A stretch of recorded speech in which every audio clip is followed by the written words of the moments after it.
Steve, good morning. Good morning. Hi, how are you today? Doing well, and yourself? Doing well, thank you. Who is your client today? I don't see you in my docket. So I'm appearing for Christopher Arce, and I am here for Ricardo Reina. Do you have the case number? Yes, it is 638302.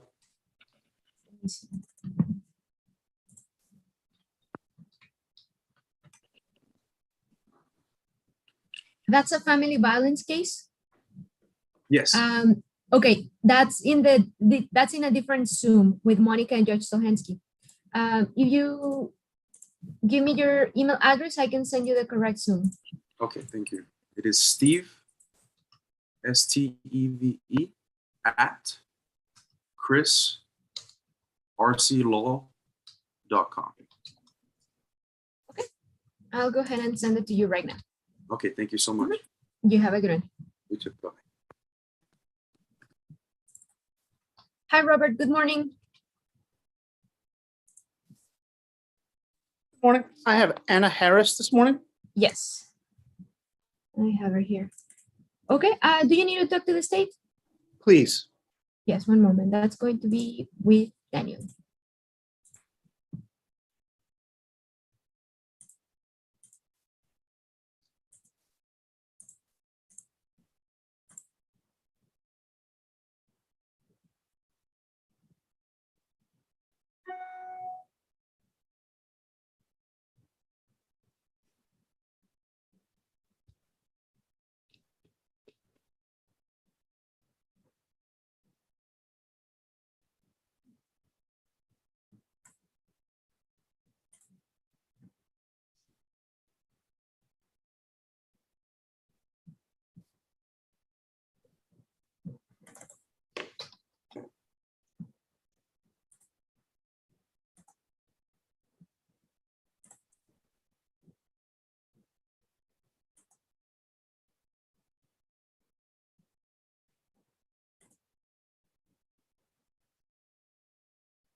I'm going to chat you.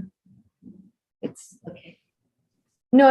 It's we have someone on the screen that it's trying to connect to audio. I'm gonna see if he can get a chat.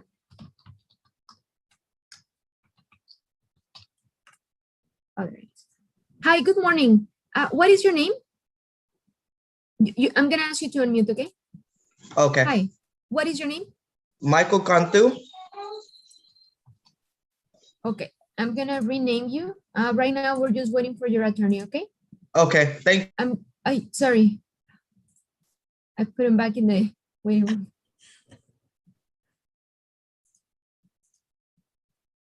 I'm gonna rename you and I'm gonna put you back in the waiting room, okay?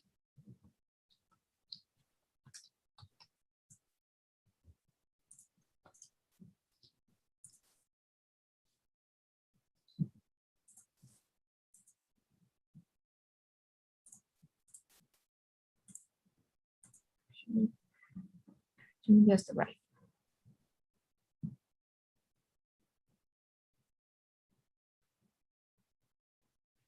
Hi, Lorraine. Good morning.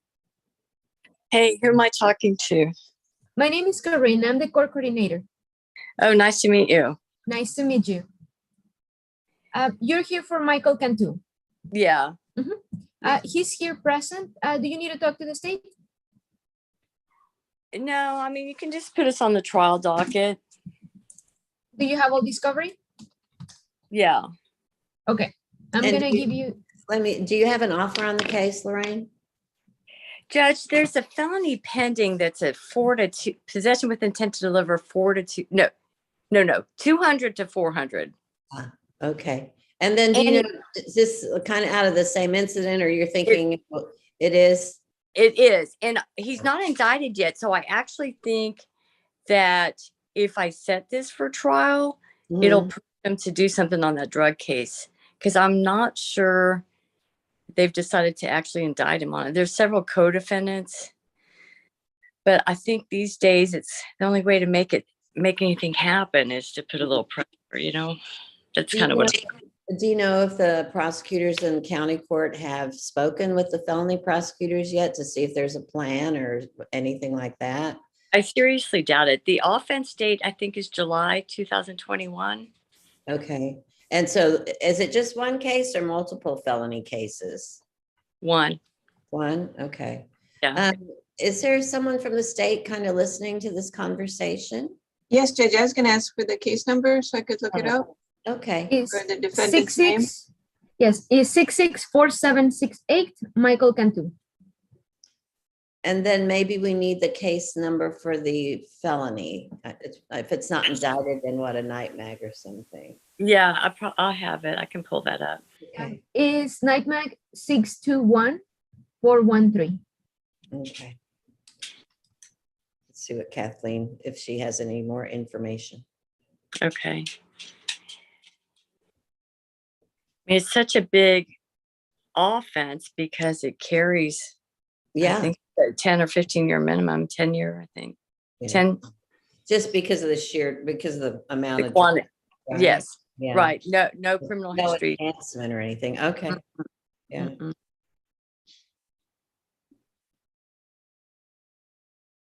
So I did reach out to felony on this one. Let me do a search on my email to see if they replied back. Okay.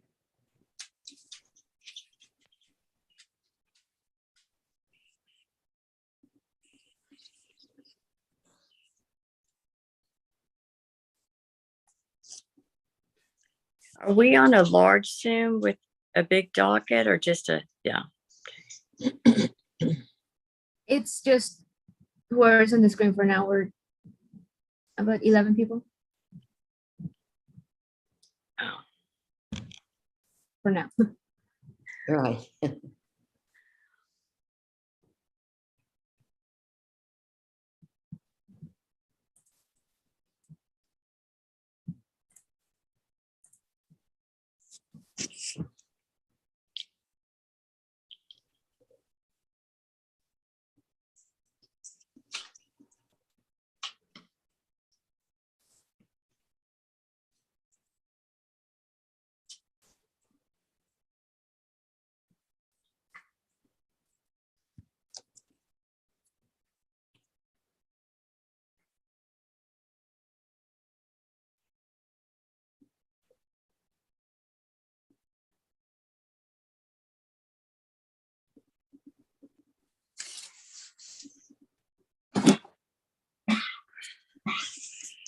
I will say I am happy to go on the trial docket with him if Okay. that's Yeah. that's what. Yeah. I think I just, I kind of like to at least know the conversation has begun between the two, like the felony and the misdemeanor court. Yeah. So, Yeah, so I haven't received word back, so I can just let them know, give okay. them an update that this is gonna be on the trial docket and see where they're at. Okay. But I did reach out to them just to, What court is it in? it is, well, it's, Oh, it's a night mag, but is it assigned to a court already? I forgot. It is. no, I was gonna say, I emailed Amanda Vasquez and Andrew Marks, the two felony ADAs. Well, I can tell you what court it was originally assigned to. Okay. Now, one thing I forgot to check in the discovery is the labs, but maybe that's the holdup. Oh, maybe. It often is. And I should have checked that before this morning. I can't pull them up for some reason. Hmm. Oh wait, let's see. Can you see if the felony is? Oh my goodness! Come on. Corinne, can you see the felony case? Sorry, I was muted. It shows that it was out of the 227. Okay, thank you. All right. Can you tell if the labs are back on the discovery? I forgot to double check that. On the felony, Mm-hmm. I don't know if I have access to that. Give me. Okay. No, it doesn't. It doesn't look like the labs are back. Okay. So that's the issue. So Okay, maybe if you are willing to give us another pretrial, maybe that would be. sure. Okay, let's do that. All right, sounds good. So 30 days, do you think? The 30-day reset? Sure. Okay, I can give you a final pretrial conference for April 5th. okay. So we're still waiting on the lab results. Yeah. Okay, Okay. That makes sense now that I think about it. I should have thought about it. so. Okay, very good.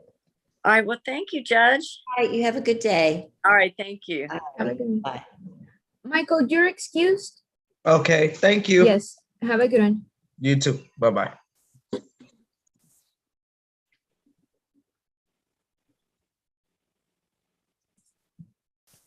Hi, Robert. Good morning.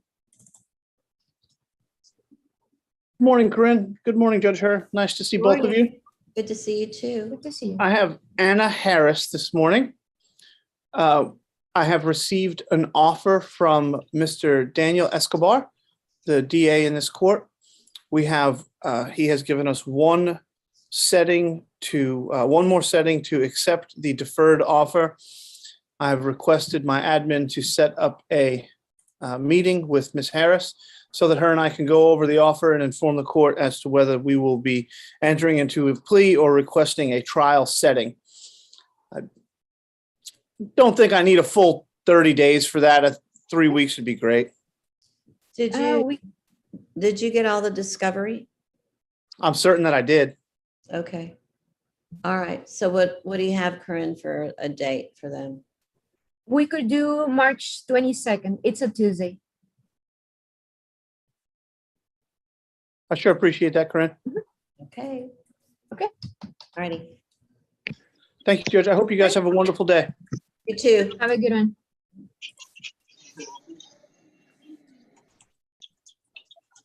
Hi, Richard. Good morning. Good morning. I have Gregory Scipio, and I haven't received any plea bargain offer. So if I could confer with the assistant district attorney, that would be great. Yes, this is going to be with Kathleen. Kathleen, perfect.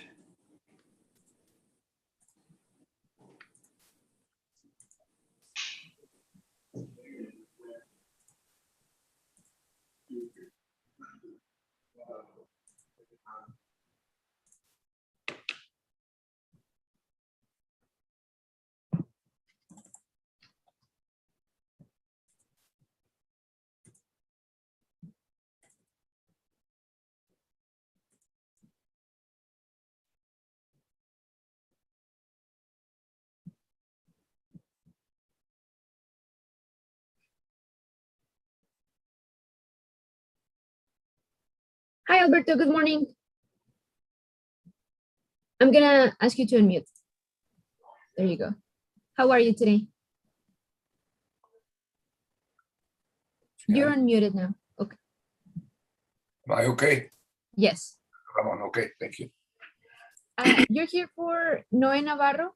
Correct. He is in federal custody and awaiting sentencing before a Judge Orlando Garcia on May 5th. We're going to do a PSI interview on Friday. Okay. Let's see. Friday the 4th.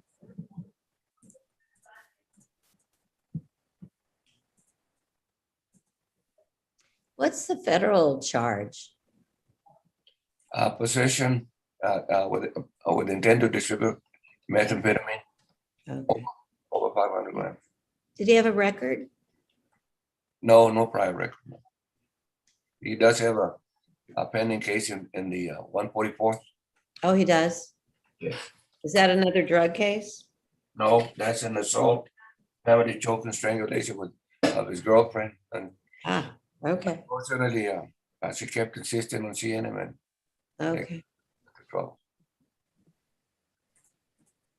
So what, once they sentence him over there, then, I mean, is it likely it gets bench warranted over here before he goes into federal custody, or do you know how that generally works? Well, generally, what I see is they finish the federal case, the sentence.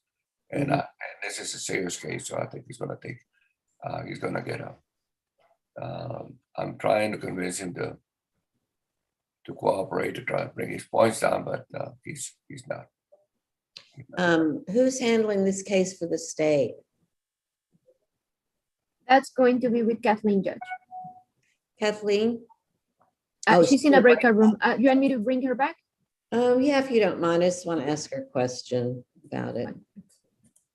Okay.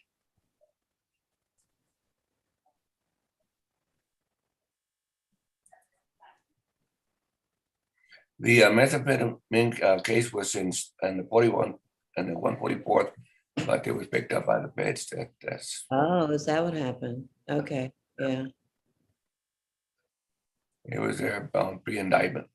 Mm-hmm.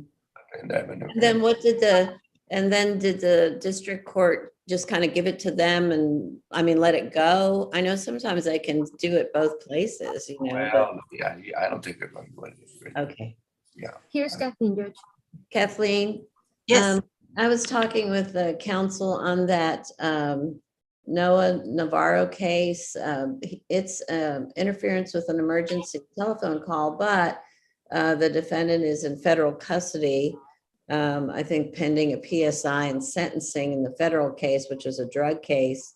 And then there is a case in district court for, it's a family violence matter. So I'm wondering if you've had a chance to either talk to the prosecutors who are on the felony cases to see what their intention is. Like, are they gonna, once he's sentenced, bench warrant him back here, or do you have any? Can I have his SID number, please?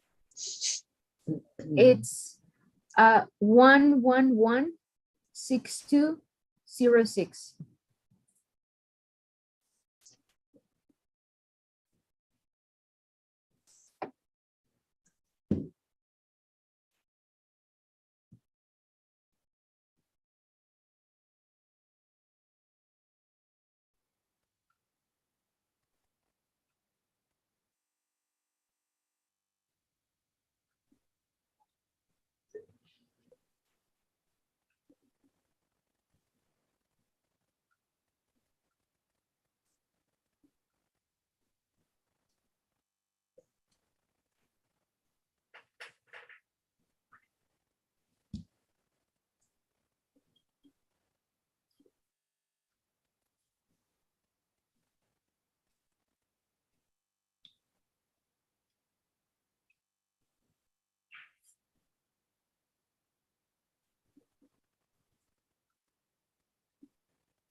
So, well, it's out of the same occurrence as the choking strangulation.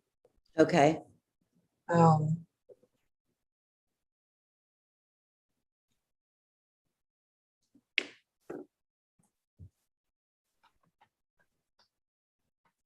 Yeah, so I have not reached out.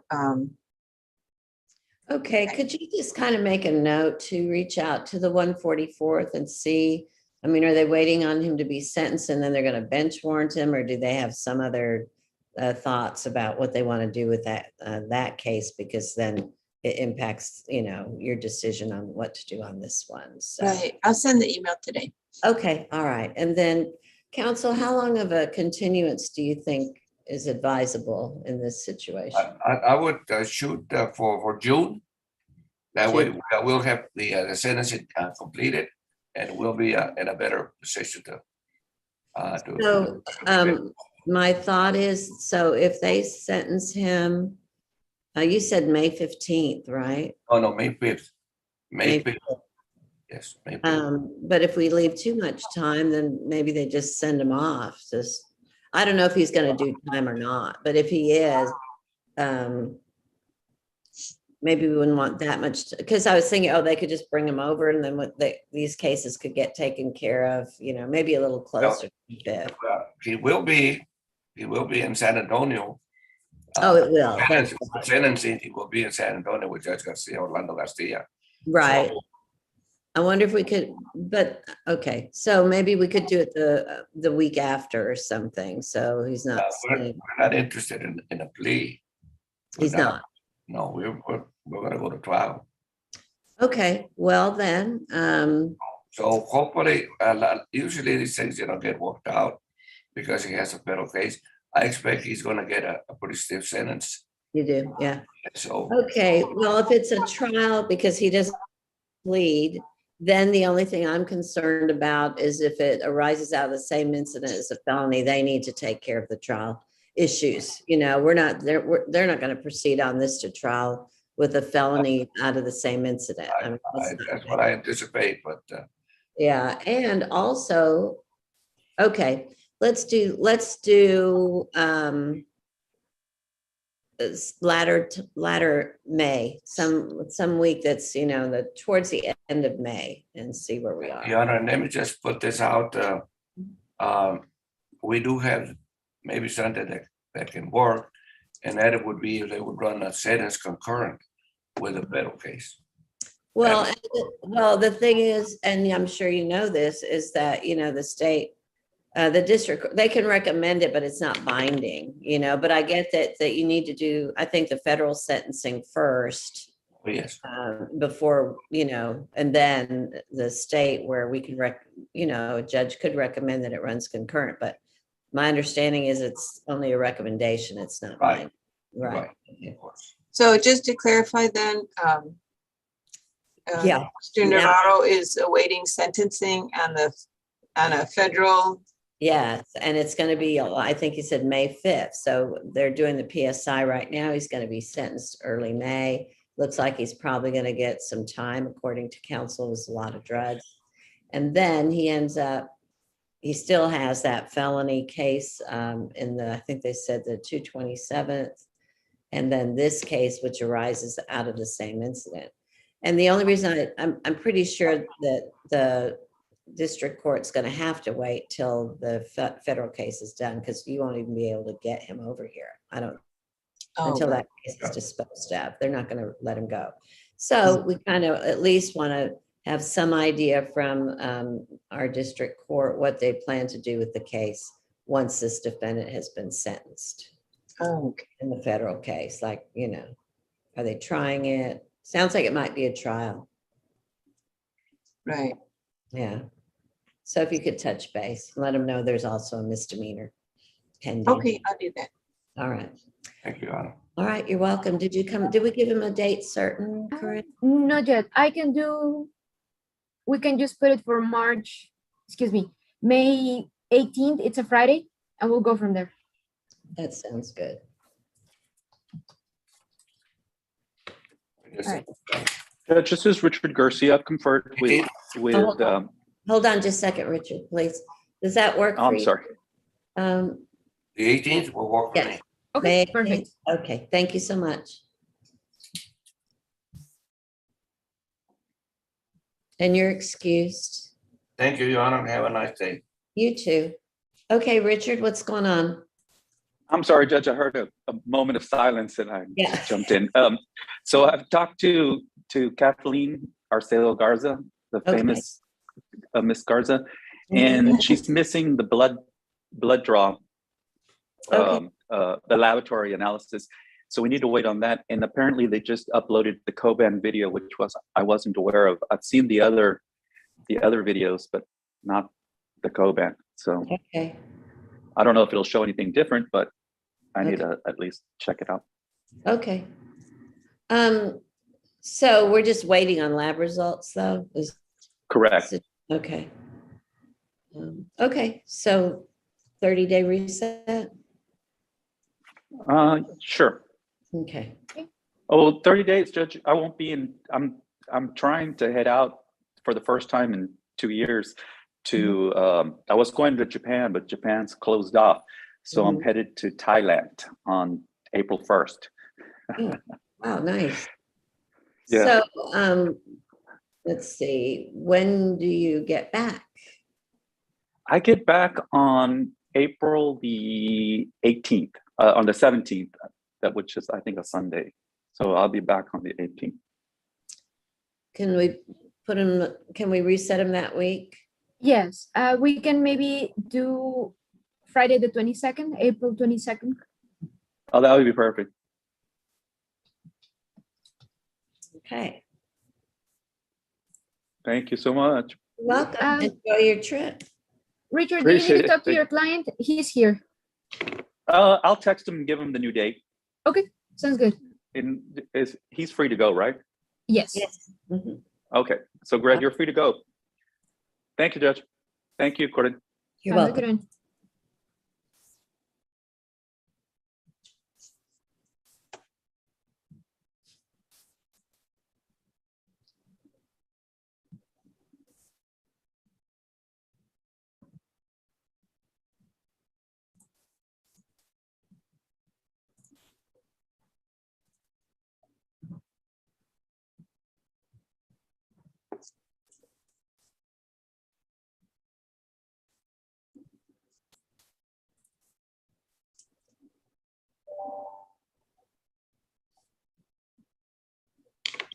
Milton, good morning.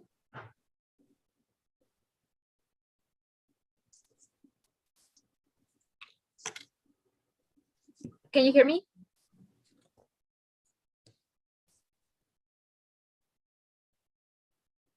It's actually Jose. I'm missing you right now.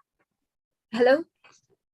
I don't have anyone in my docket by the name of Milton Perez. What is your name?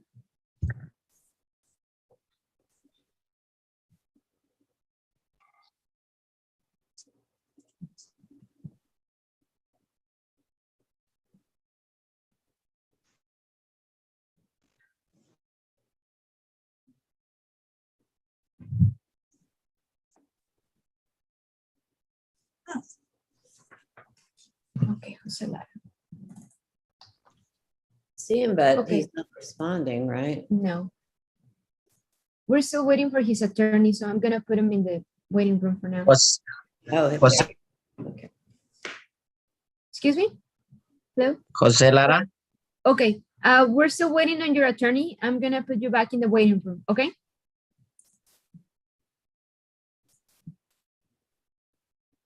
Judge Her.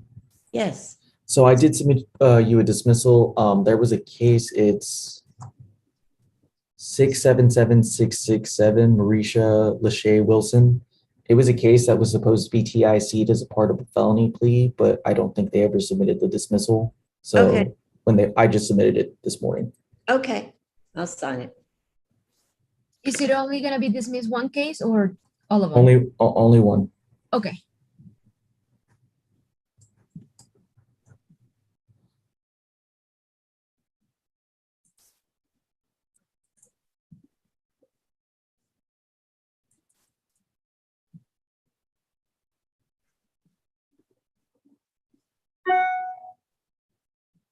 Hi, Mr. Aleman, good morning. I'm gonna ask you to unmute. Mr. Aleman? Yes, Yes. Good morning. this person pleaded and went on probation about a year ago. Who's the person? What's the case number?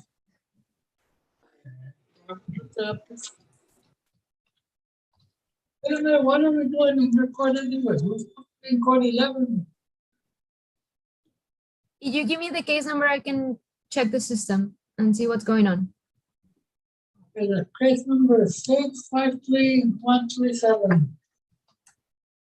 Is it Pamela Almanza? Yes, ma'am. Okay. You don't have to worry about that case, Mr. Aleman. Today, we're just having a compliance hearing and it's a different attorney assigned to it. They appointed somebody else? Yes. All right. You are excused. Thank you. Have a good one.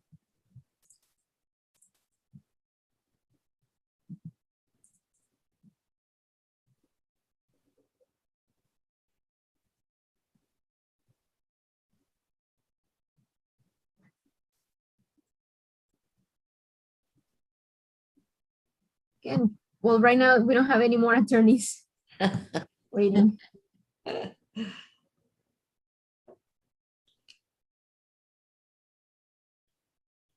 We'll have that mad rush at 11:30.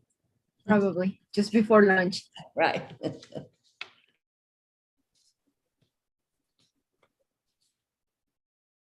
Which I always find funny because the first thing they say is, I'm so sorry that you're not able to get lunch. And I'm like, yeah, because you could have been here earlier. You're not that sorry. You're here now. Right.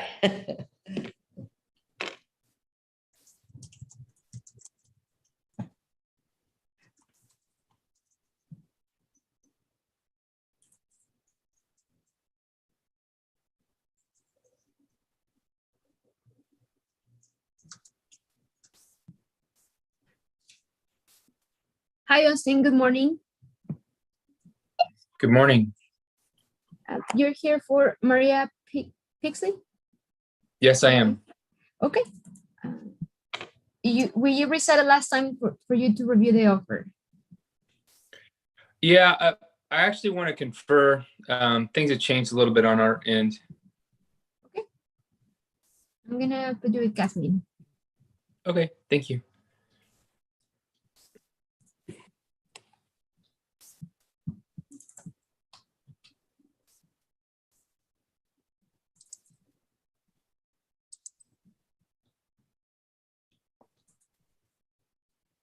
Hi, Ms. Kramer. Good morning. Good morning. How are you today? I'm good, thank you. I need to confer. Okay.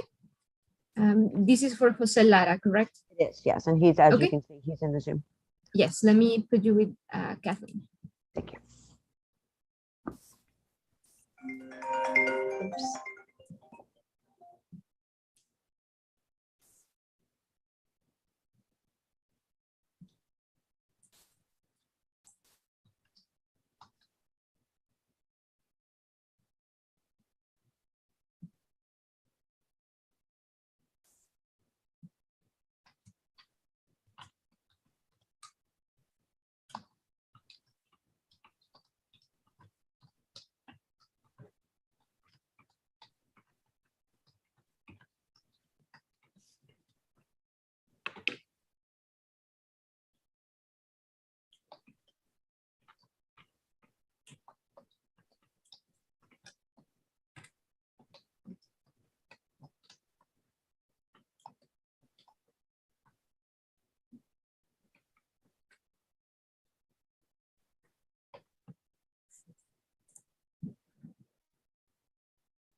Gosh, I didn't realize it was Ash Wednesday.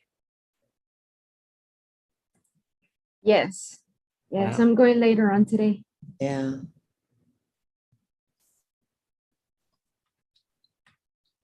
When's Easter? Then Easter must be kind of early. Let's see.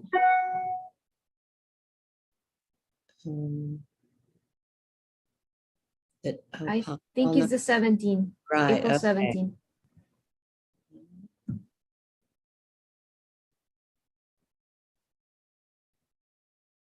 I don't know. That seems like a really long Lent. A Lenten season. That's a long. Let's see. 1, 2, 3, 4, 5. Isn't it supposed to be 40 days or am I? Yes, it's supposed to be 40. Or is my Catholic school teaching failing me? Well, you know, the way Easter, you never know exactly when it is. I figure Lent fluctuates too, but I could be wrong. But that just seems like, let's see, 1, 2, 3, 4, 5, 6. That's 6 weeks is, and then that falls on the 13th, and there's still 3 more days. So 42, 45 days. Well, that's giving up something for a very long time. Yes. Yeah.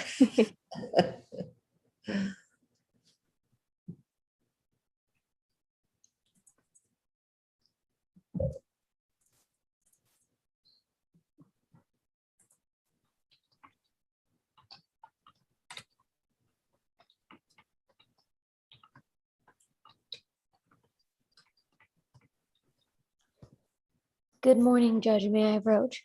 Yes.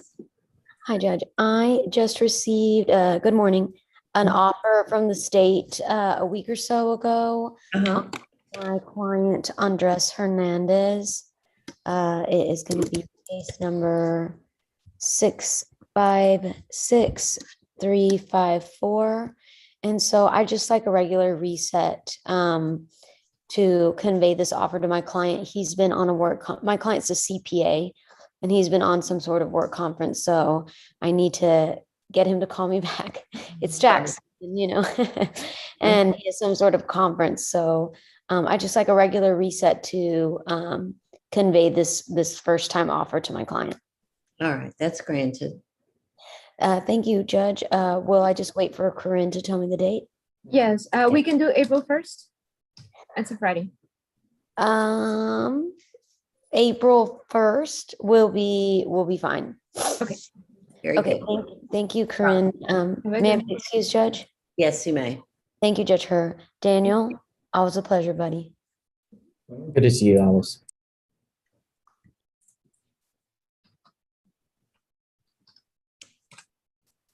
Hi, Austin. Hi. So I was able to confer, there's a potential wheeling issue here that's kind of come to light after the ALR and everything.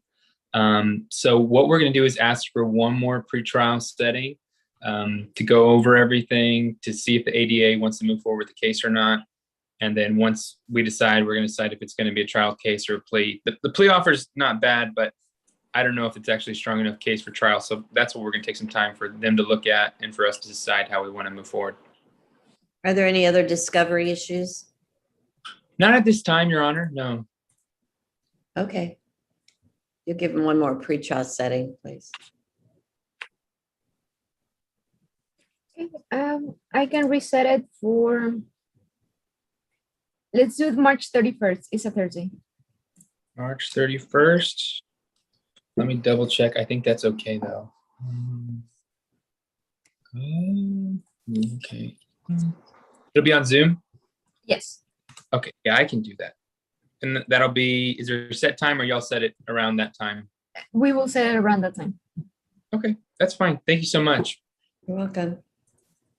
Have a good one. Bye, have a good day. You too.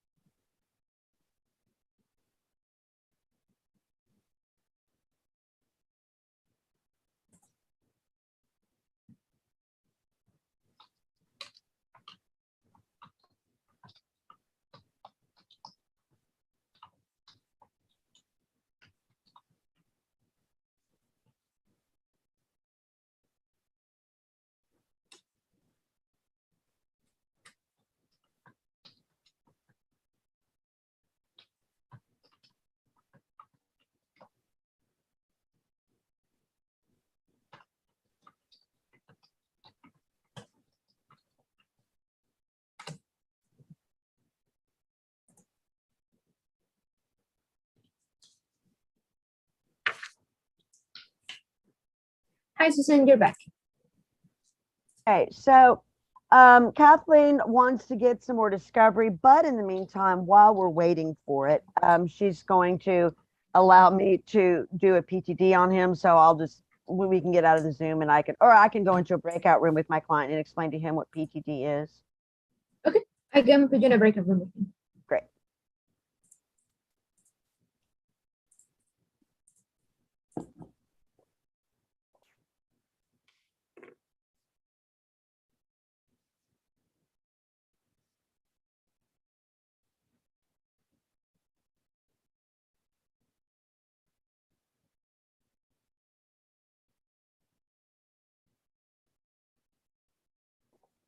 Corinne, can you enable share screen so I can show him the police report? Yes. Thank you, ma'am. There you go.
All Erica Dominguez's cases, are they all supposed to be pleas today? Only one, Oh, and a compliance hearing. oh, I see. She told me that right now she's flying to a conference, so she should be able to join around 10, so maybe here soon. I have someone here by the name of Mackenzie. I'm gonna ask you to unmute. Mackenzie?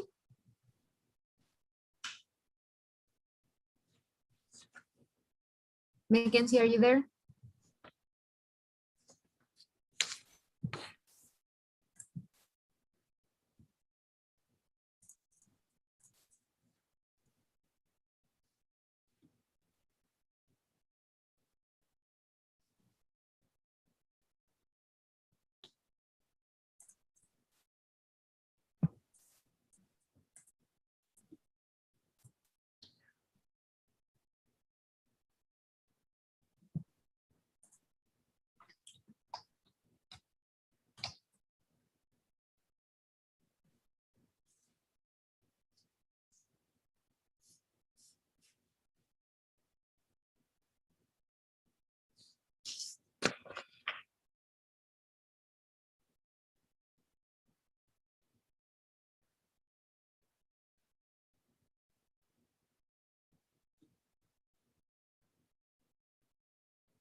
I have someone here by the name of Mackenzie. Are you there? Hello?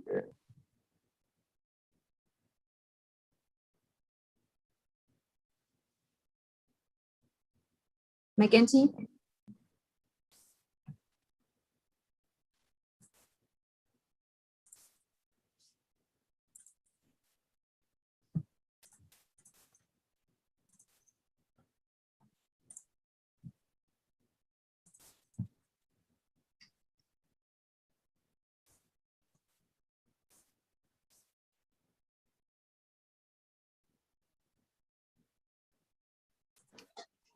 Hi, good morning. I have someone here by the name of iPhone. What is your name? Dustin Givens. Excuse me? Dustin Givens.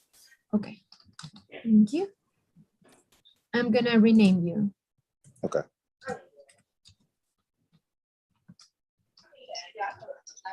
Okay, right now we're just waiting on your attorney. I'm gonna put you back in the waiting room, okay? Okay. Thank you.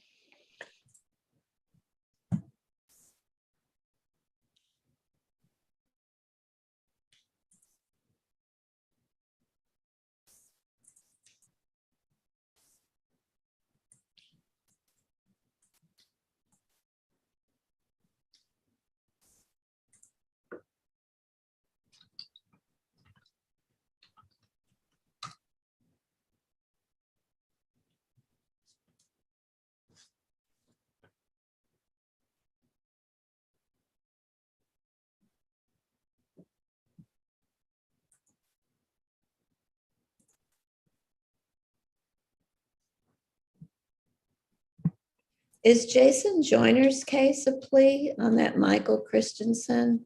Let me see. Yes. Okay. Yes, it is. Let's see. I'm pretty sure I have that paperwork, but I'm going to find it.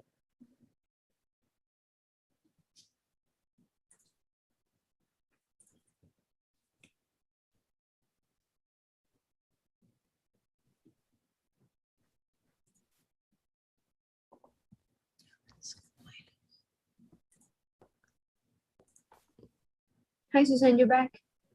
Yes, I didn't know if you were going to send me a reset date or give me one today for Mr. Pettis. Okay, and you said you're gonna do the PTD application, right? We're going to fill out the PTD, and also Kathleen is like wanting to get a little bit more discovery, but we're still going to start the PTD process. Okay, if you're gonna start the PTD process, I'm gonna reset you for next week, the 9th. If you get the application before that, I will reset it 45 days. And Corinne, I didn't hear the month. I just heard the 9th. Next week, March 9th. Oh, just to get it in? Oh, okay. Yes. Yeah, because this sure is not going to be approved by then. Yes, no, as long as you submit it and then just let me know and I will reset it. Okay, thank you so much. May I be excused? Yes, you may. Thank you, Judge.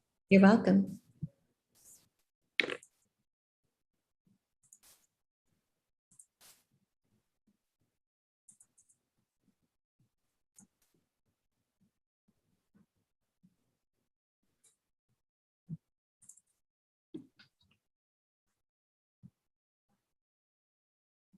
Hi, Mr. Joyner, good morning. Morning, how is everyone? Good morning. Doing well. How are you today? Doing great. How's it going, Jason? Doing well. I'm looking for the paperwork on your client. You're going to do a plea this morning, right? I believe so. And the last communication I had with him was about 30 minutes ago. He had difficulty opening emails from his email account. And so we had to do a workaround through his mom's email. So I believe he's received the plea paperwork. I did go over it with him. Oh, so okay. I'm anticipating that he understands what the plea arrangement is. So Okay. Well, so then I don't need to look through my mailbox because I probably don't have the paperwork yet, right? I don't think you would have it yet. I haven't gotten confirmation that he's signed on his end. But what I'll probably do is I'll probably call him here in a few minutes to make sure that there is no confusions, issues. Okay. And hopefully it's pretty straightforward. All righty. He had 2 cases, right? He did. And I believe it's a dismissal on one for a plea on the other. And it should be a time served plea. Were you on both cases? I was not, Judge. I was just on the earlier case, and then there was a court-appointed attorney on the newer case. So is the plea then is on the one that you had? That is correct. Okay.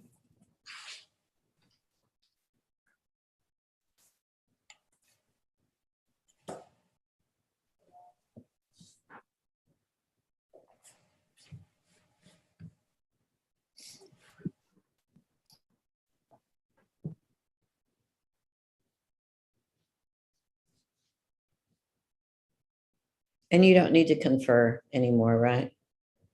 I don't believe so, Judge. Again, if I don't get confirmation that the plea paperwork has been signed, I'll probably reach out to him over the phone and iron out any sort of confusions that he may have. I think it's a technology thing, less of a understanding the plea paperwork. Okay.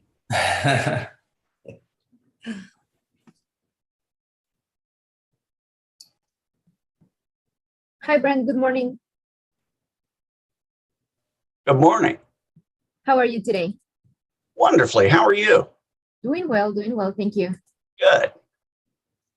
You're here for Marco Nandin? Yes. Yes, actually, I see here in the system that he just hired counsel yesterday. Well, that's convenient. Mhm. Okay. Yes. I'm making note of that, and I think I'm good. Judge, may I be excused? Yes, you may. Have a good day. You too. Bye-bye. Bye-bye. Have a good one.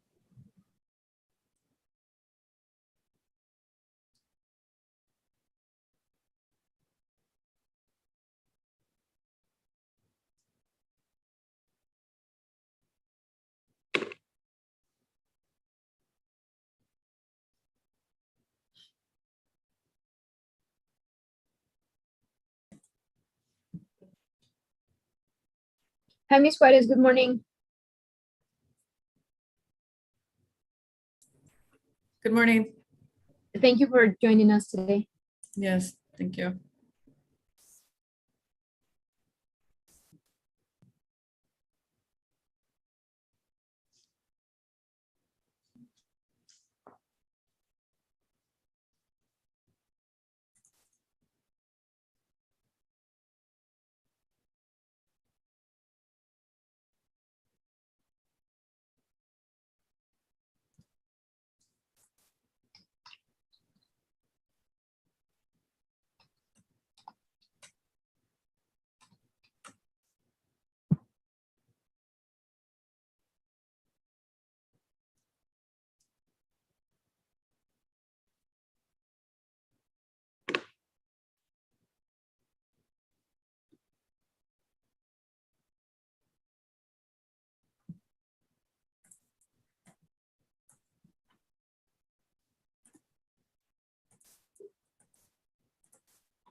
Judge, I just spoke with my client and he indicated that he has finished the plea paperwork, so it should be finalized. Y'all should have that. If not, I can obviously reach back out to him.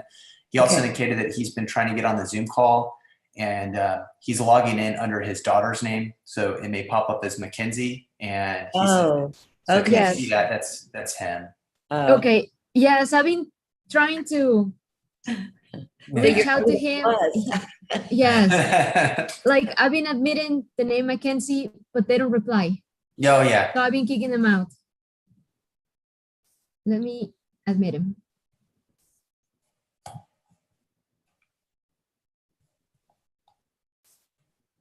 Remind me again the name of your defendant that we're taking the plea on?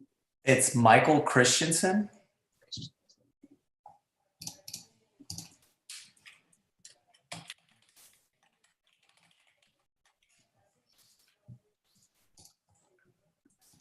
It shows that the paperwork's still with him. It still shows that it's waiting. With him. Oh, with him? Yes. All right, let me give him a, well, actually, if you could put me in a breakout room with him real quick, Judge, I'll see if there's what the confusion is. And yes. Okay. I'll put you in a breakout room with him. Let me just Thank you. rename him.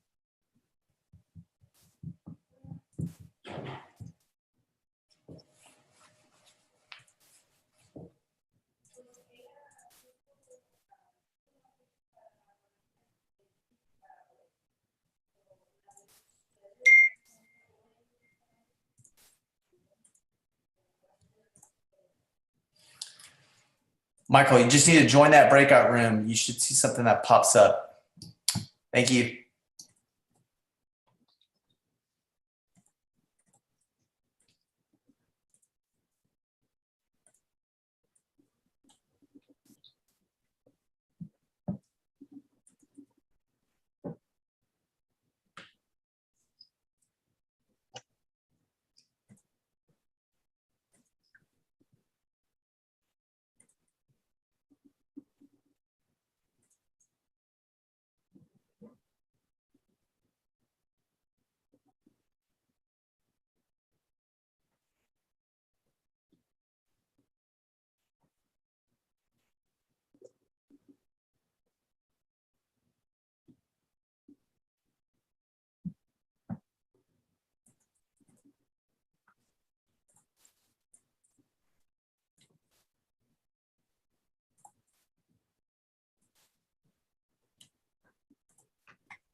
Hi, Erica. Good morning.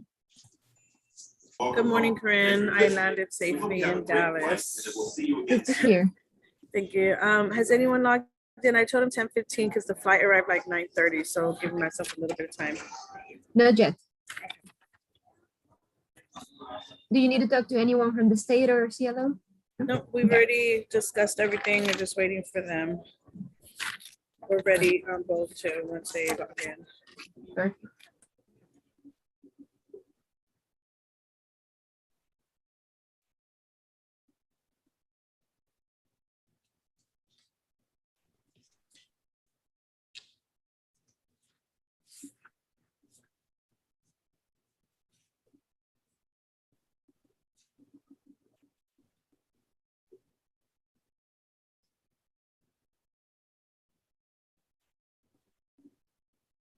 Which one of your cases is the plea? It's going to be Trayvon Norman, Your Honor. Okay. Did you say he wasn't here yet? I don't think he is. Okay. Not yet.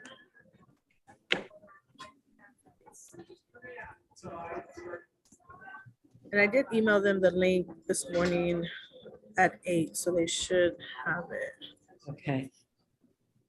I'm just gonna call them real quick, Corinne, and just make sure they're gonna log in. Okay.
Hi, Paul. Good morning. Good morning. I How are have you? have an Armando Espinosa on the docket. Yes, that one was set for jury trial. Yes, that he's been accepted into the pretrial diversion program. We signed the contract, and he's going to be probably making contact with his pretrial diversion officer within the next day or two. You said he signed the contract? Yes. Okay. Is it on the docket? No, Judge. That one is not because it was set for jury trial. Oh, that makes sense. So he's been accepted into the PTD program, Judge. Okay, good.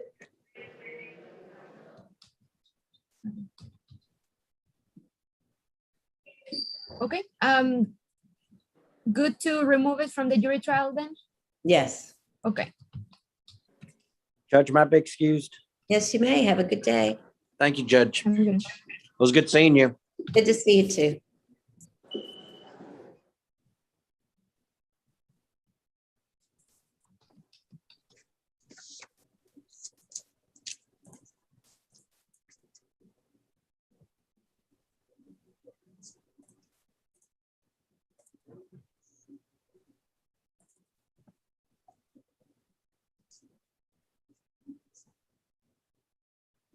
Hi, Kelly. Good morning.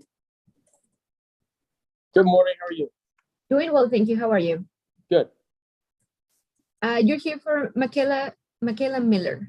Yes, ma'am. Okay. Do you need to talk to the state? Please. That's going to be with Kathleen. Thank you.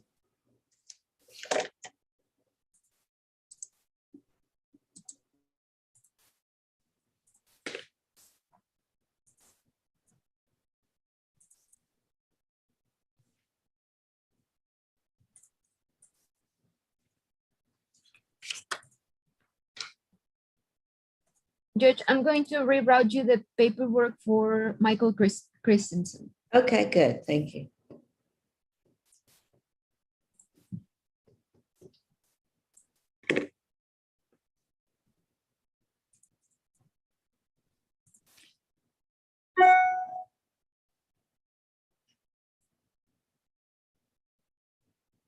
Okay.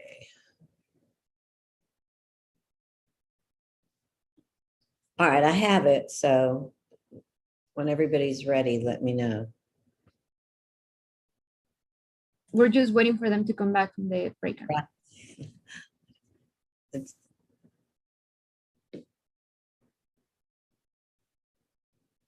Have we heard from Stephen Gilmore? Actually, yes. I was just reading his email.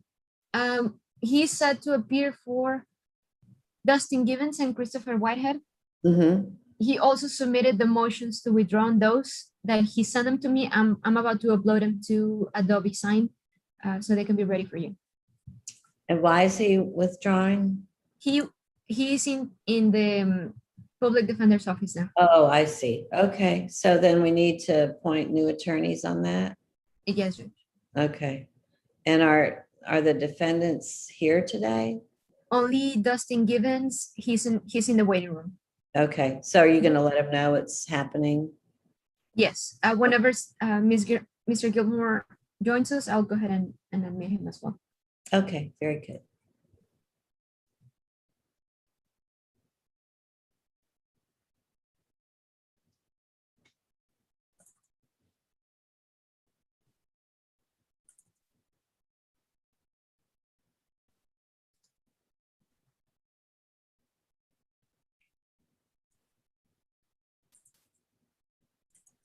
Good morning, Corinne. Hi, Elsa. Good morning. How are you? I'm doing well. How are you, ma'am? Doing well, thank you. Not sure if the court is ready for that compliance hearing yet. Well, I'm ready, but is everybody here and we can do it, or? We're just waiting on the client and the defendant. Okay, thank you. Erica, you're on mute if you're trying to talk. Who is the client on the compliance hearing? Is Pamela Almanza. Okay. And that's who we're waiting for in order to be able to do it. Okay.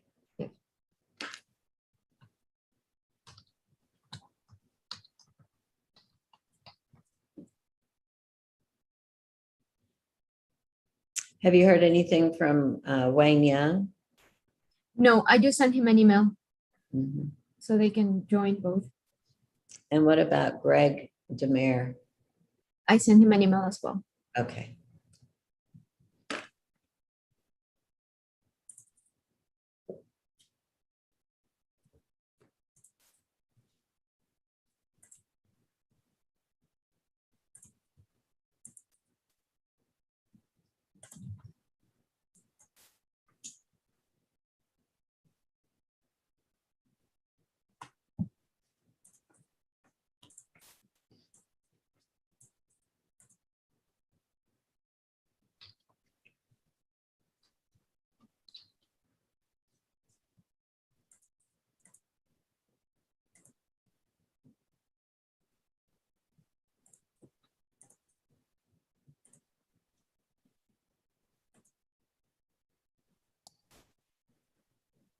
Corin, I'm sorry. So Michael went ahead and signed on through his phone. It looked like he was having issues with the computer, and I believe the plea paperwork should be submitted at this point. Yes, it is. I already sent it to the judge, and I believe he's just joining us. Awesome. So your client's, is he online now? And is he going to be able to hear the proceedings? I believe he is on right now. Michael, can you hear us? He's not responding. He's still connecting to audio. Okay. I'm sorry. Oh, don't worry about it. That's yeah. And Erica, your client is here as well, Ms. Almanza? I'm sorry? No, I was talking to the other attorney, Erica Dominguez. Oh. Your client is here as well. Yes, ma'am, present.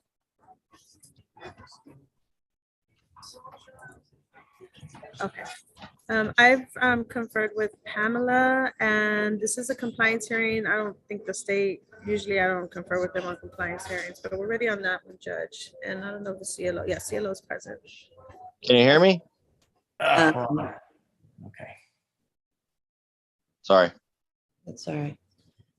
All right, Jason, I think I'll do, because we're still waiting on your person to get online, right? Or I think they're on now, I'm Judge. on I think now. that's him. Can you hear talking. me? Can you hear me? Yes, we can hear you, Michael. Okay. Okay. Sorry. All right, well, let's get that plea done then, and then we'll do the compliance hearing. Let me pull up the paperwork. Sorry. No worries.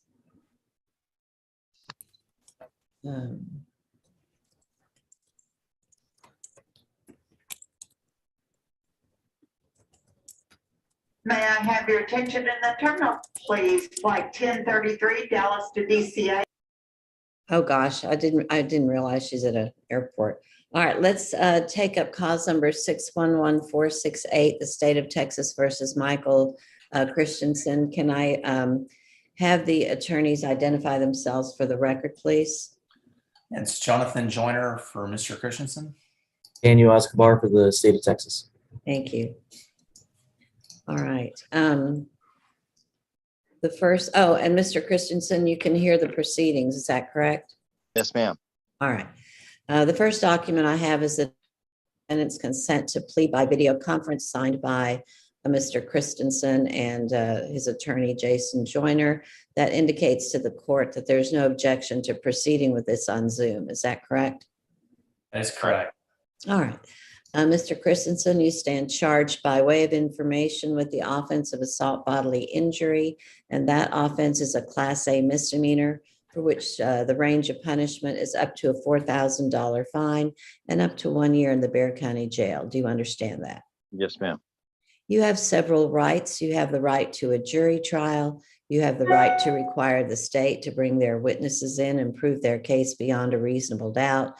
You have the right to have your attorney cross-examine those witnesses, and you have the right against self-incrimination, which means that no one can force you to testify against yourself. Do you understand those rights? Yes, ma'am. They are contained in the court's admonishments. Did your attorney go over the paperwork with you? Yes, ma'am. And did he explain your rights to you? Yes, ma'am. And did you understand them? Yes. And did you sign the paperwork? Yes, ma'am, I did. Did you understand that when you signed the paperwork that the effect of your signature was that you were giving up the rights that I've just gone over with you? Yes, ma'am, I did. And is that what you want to do? Yes, ma'am. All right, then I'll approve the waiver and order it entered into the record of the cause. I understand that you have entered into a plea agreement with the state. I need you to know, first of all, that the court does not have to follow the agreement. But if the court chooses not to, then you can withdraw your plea, start all over, and nothing that you've done so far can be used against you. Do you understand that? Yes, ma'am. Also, if the court does follow the agreement, then you will not have the right to appeal, except for any pretrial matters that have been ruled by the court. And counsel, were there any rulings on any pretrial motions? No, Your Honor. All right. So that means if the court follows the agreement, you will not have the right to appeal unless the court gives permission, and generally the court will not give permission. Do you understand that? Yes, ma'am. All right. State, would you mind setting out what the terms of the agreement are, please? Yes, Your Honor. It's going to be for time served. It's going to be a $4,000 fine. Court costs 265 days in the Bexar County Jail. Okay. Credit for time served, time and money to run concurrently. We ask this is a judgment satisfied and that there is an affirmative finding of family violence. And additionally, we'd also like you to take into consideration cause number 637742. And I think defense is going to speak about the credit that the defendant currently has. Okay, we'll take that up in a minute. Mr. Joyner, is that understanding of the plea agreement? It is, Your Honor. And Mr. Christensen, is that your understanding of the agreement? Yes, ma'am. All right. If you were not a citizen of the United States, by entering a plea of guilty or no contest, it could result in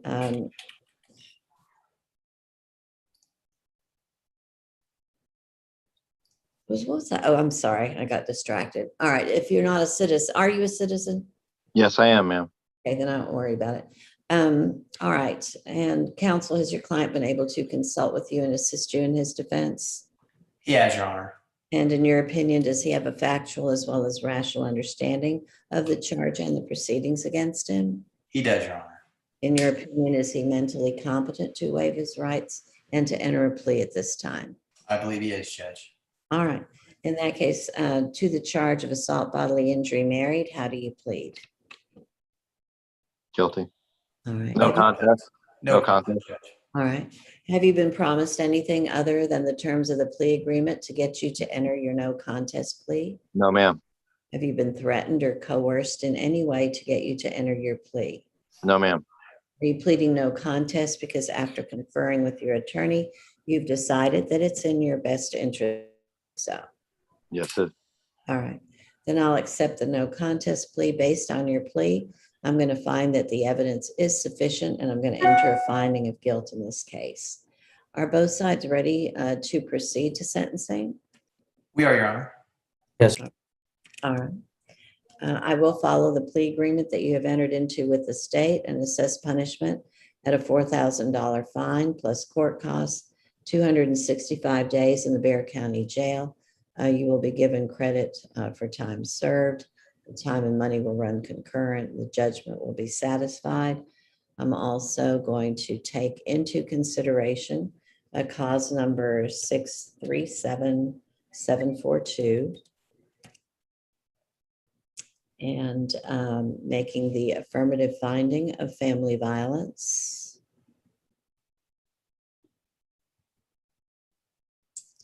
Was that it, or was there something else? Judge, I just wanted to make sure that the court was aware that the time that he spent in the Bexar County Jail was pretty limited. He did spend a considerable amount of time in TDC. He was on probation in Wilson County, and there was a NTR that was triggered as a result of these assault cases, and he was sentenced to 11 months, and that is what the state is giving him credit for. And we just wanted to make sure that there wasn't any confusion there. Do you have a cause number by any chance for that case that he was serving time on? I don't, Judge. I have the TDC number. Let me see. I might be able to pull the cause number, Judge. I'm just trying to figure, there's this form we have to fill out. And so I kind of just want to put that in some way on the form. He's getting credit for time served. Not sure how to refer to that. If it's a different cause number. Yeah. Where did you say the case was out of? Was that in Wilson County? Okay. They may have you do some research on that, Jason, just saying. Yeah. Okay. Let me see if I can find it real quick. Okay.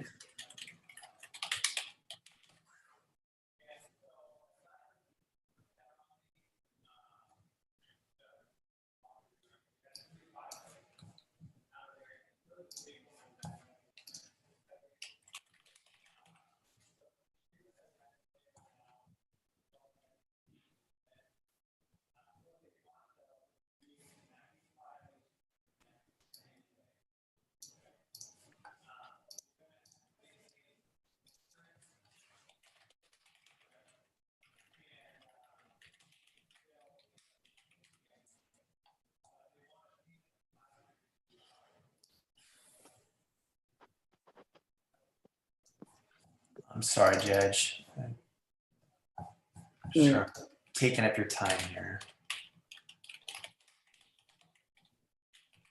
I'm not sure like that the clerks can figure that out. It's not here in Bexar County. I don't know.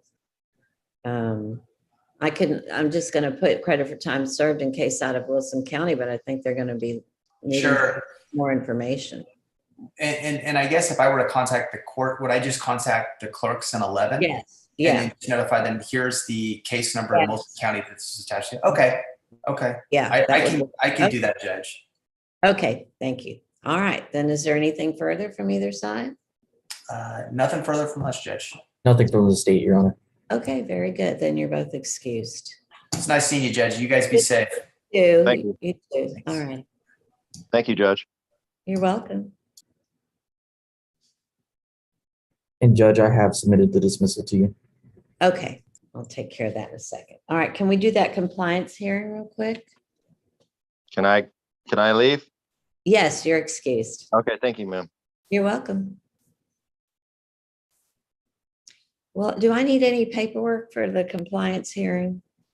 No, Your Honor, basically what happens is probation will give you kind of a rundown on her compliance, what the issue was, and then I'll let you know what our defenses are, and then just make recommendations to you, Judge. Sounds good. Then let's go ahead and are these usually on the record?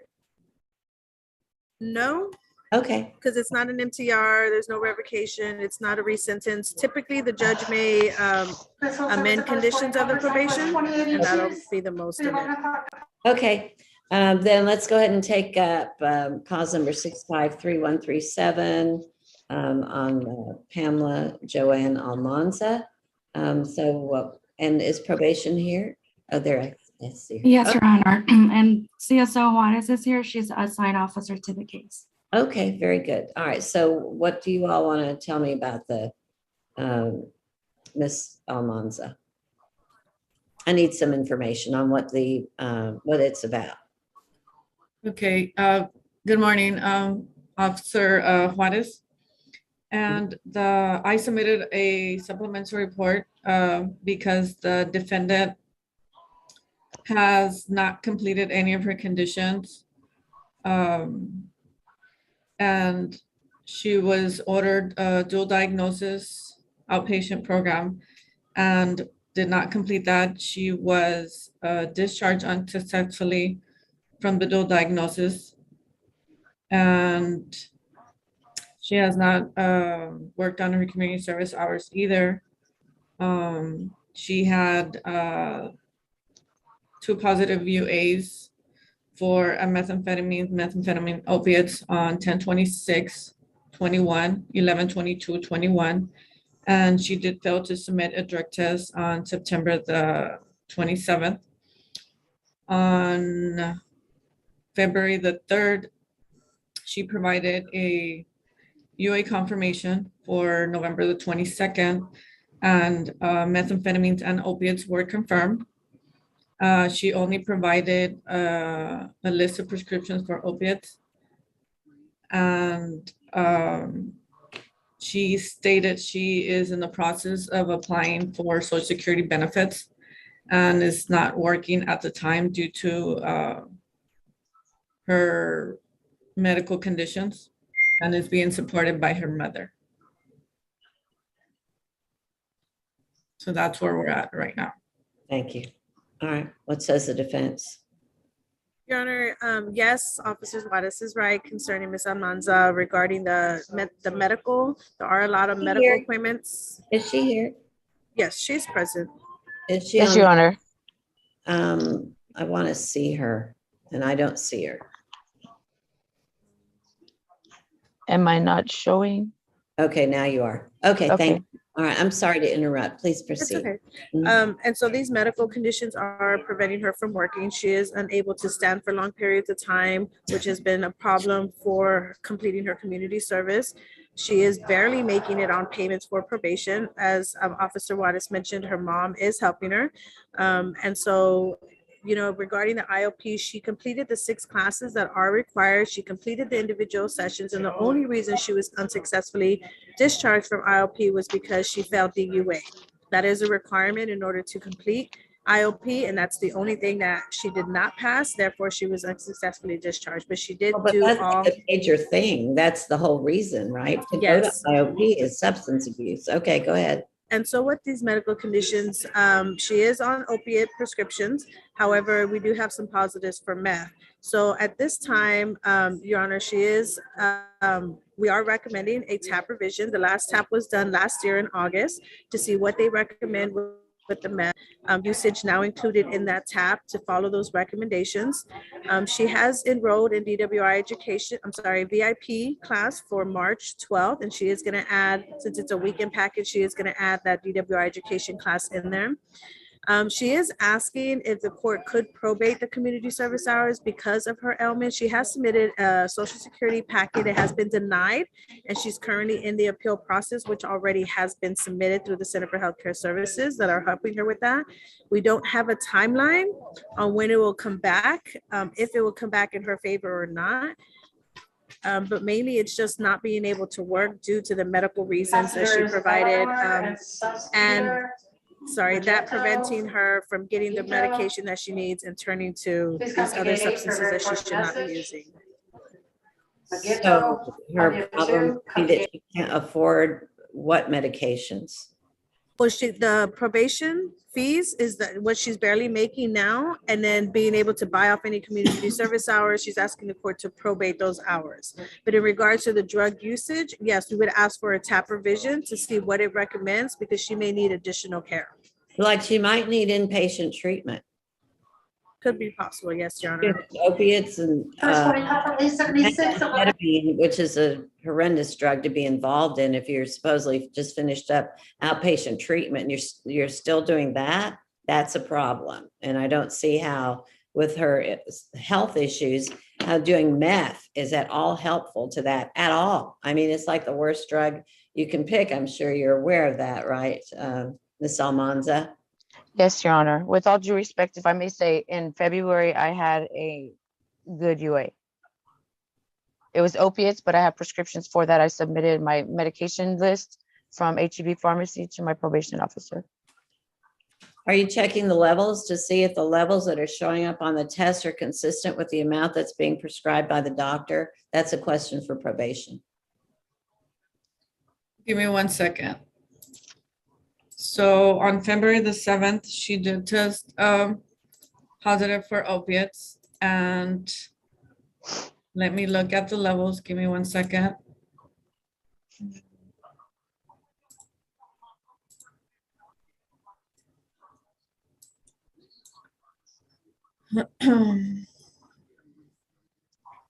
Was that confirmed, Officer Suarez? Because I'm not sure you're able to see levels if it hadn't been confirmed. She only tested, well, it came back positive for opiates. And like I said, the previous drug test that she got confirmed was for November the 22nd. And that one was confirmed for meth and opiates. What was the level on that confirmation for the opiates? The one that came back confirmed? Give me 1 second. February 3rd. Yes, give me 1 second.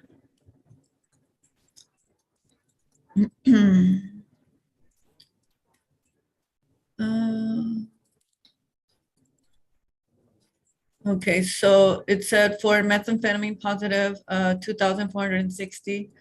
For methamphetamine levels was 101.75. And what was the opiate level? The opiates were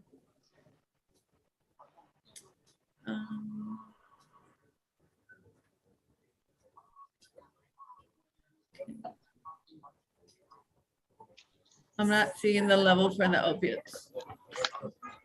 But on the confirmation, did it come back that there was opiates or only meth? Yes, meth and opiates. Okay, but there wasn't a level. Yes, it just said positive for opiates, but I'm not seeing the level. I can only see the level for methamphetamines and methamphetamines. Oh, there was codeine positive, 1,500, and then the morphine level was at 6,375. And that's it. Okay, I'm sorry, but on that outpatient dual diagnosis, outpatient treatment where she was discharged unsuccessfully, that's because of testing positive, correct? And yes, testing positive and not being able to provide the list of her prescriptions. So my follow-up. Go ahead. My follow-up question is, the positive that she did for IOP, was it just opiates or was there other substances involved? Because my understanding is if she didn't provide the prescription of the opiates to the outpatient, then if she's testing positive for just opiates, then that would be excused if that's her prescription. She just didn't turn it in timely. But if there's other substances Did she turn it involved, in at all?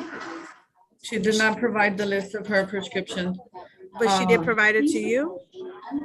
That was after she was discharged. Okay. May I say something, Your Honor?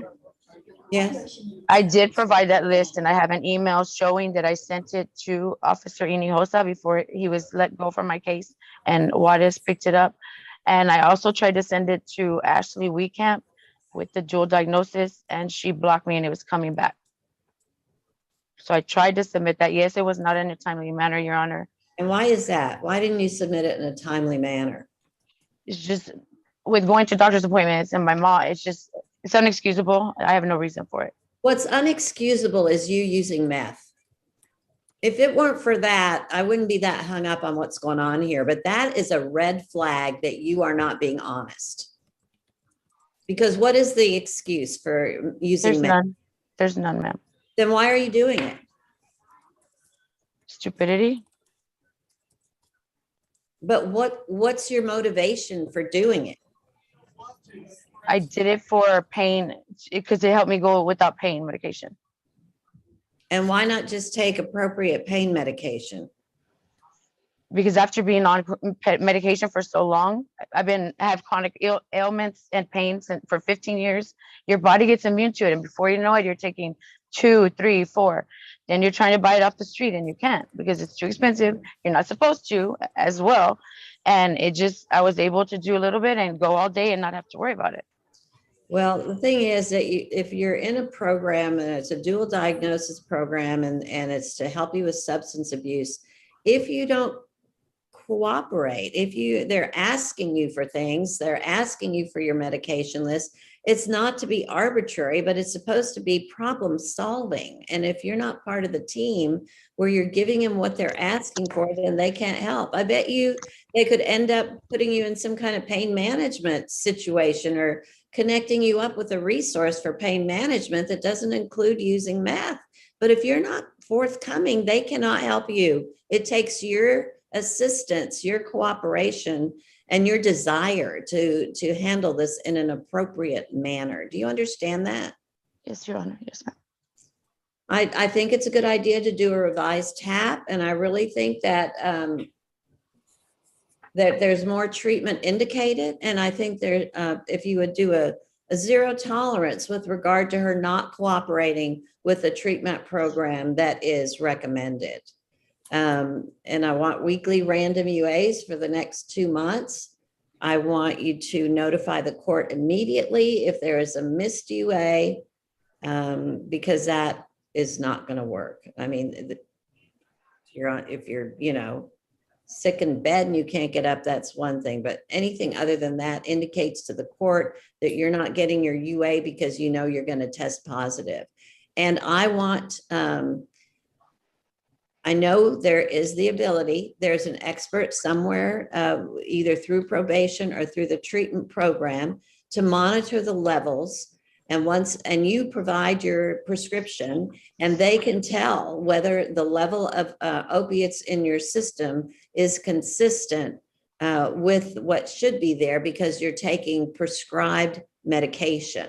They can tell if you're using it appropriately or if you're using it inappropriately.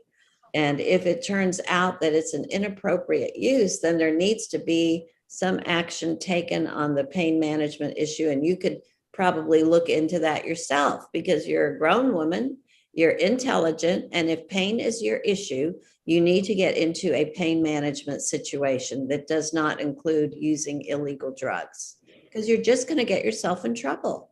Do you feel like doing jail time? No, how ma'am. helpful will that be? How helpful will it be if you end up with a 90-day jail sanction or something, or a revocation and you're having to go to jail? Think how that will what will that do with your being able to manage pain? It's not going to be good. You need to focus and you need to knock off the meth. I'm just saying there's no excuse for that. Is that clear? Yes, Your Honor.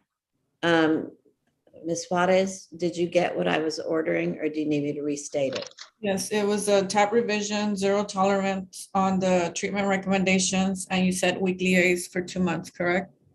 Yes, but and I want to make sure that whoever her treatment provider is has that medication list at the outset of treatment, not come asking.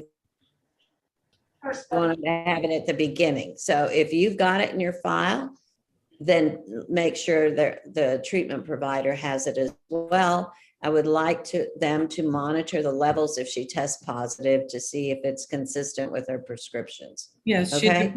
she did provide a list of prescriptions on February the 8th, but like I said, they were just for opiates. It was nothing for methamphetamines.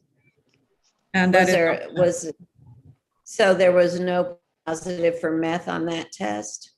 Or what? No, I'm saying she provided the list of prescriptions for opiates on February the 8th. And Okay. that is on file already. But Judge, All the right, last so UA, go ahead. the last UA done on the 7th did not have meth. It was just positive for the opiates. Yes. Okay, then let's monitor the opiate levels and see if there's any further assistance we can give her on pain management or any referral that would be her. So I'm asking you to look into that and see what's available in the community with regard to that. Anything further from either side? No, ma'am. Okay. All right. Okay. You're excused. All right, thank you. You're Thank welcome. you. You're welcome. Have a nice day, Your Honor. You too.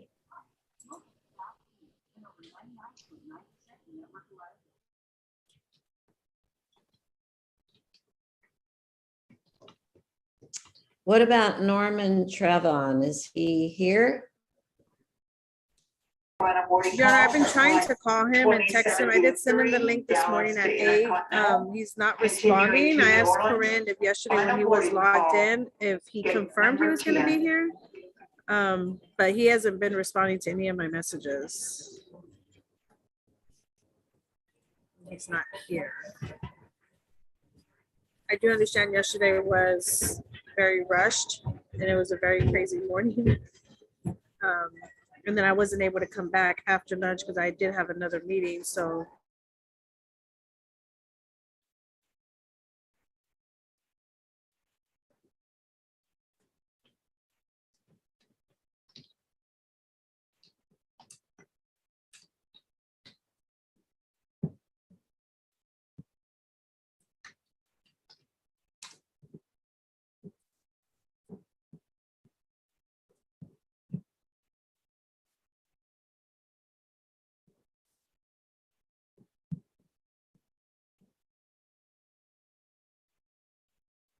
Corinne, when you talked to him yesterday, did he say he was going to log in today?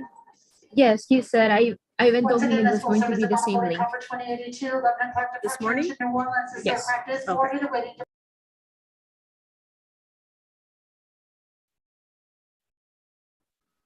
I think we lost the judge, Corinne. Yes, I think she froze and then she was gone. Yes.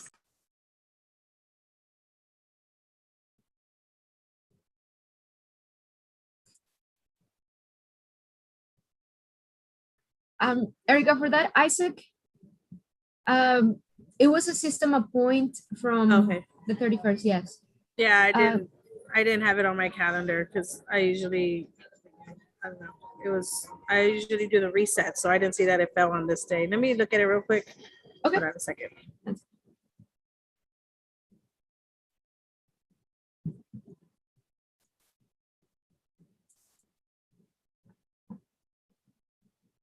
Can I confer with, I have spoken to him before about his case, so can I confer with Kathleen? It is an even number. Kathleen, yes. Thank you.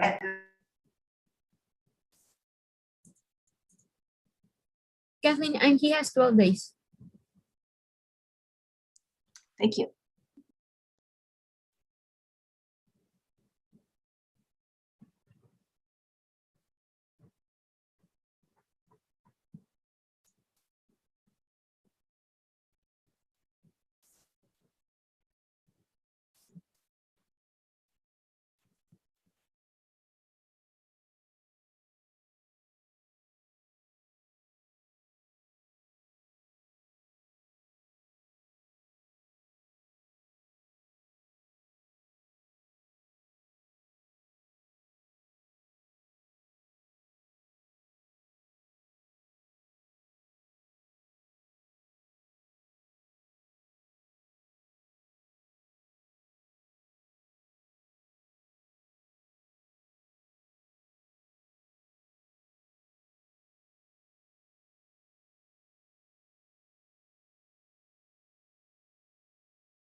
And Mark, real quick, we have paperwork coming. We'll take care of this, okay?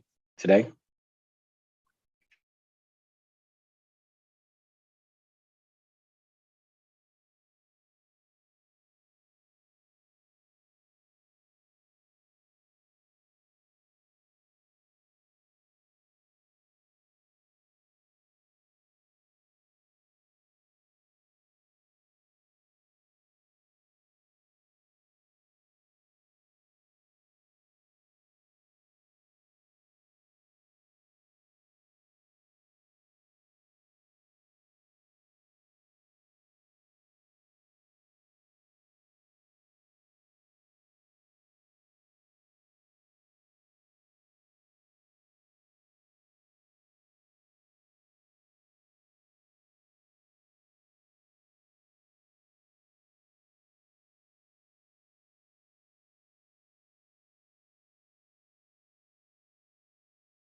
I'm sorry, I was on the phone with IT. Oh, that's okay. What happened? They're just they still need to install the printer on this computer, but I have my old computer still, so I'm gonna be logging off really quick and log into the other one. All righty. But before I do that, I'm gonna send plea paperwork for a JSAT.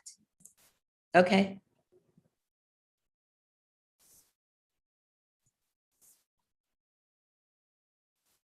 Who's it on? Is on the first one, Mark Willingham. Oh, thank you.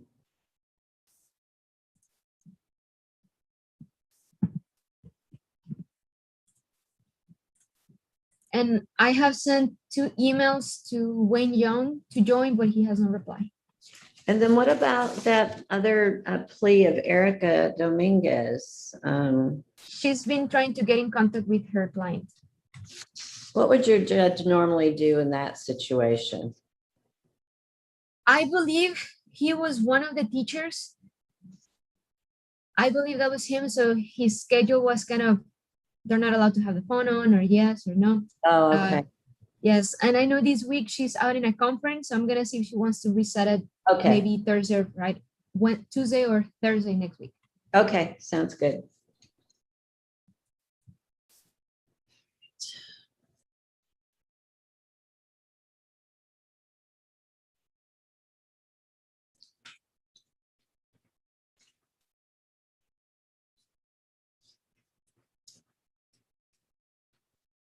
Did she still have one more, that Isaac Hernandez?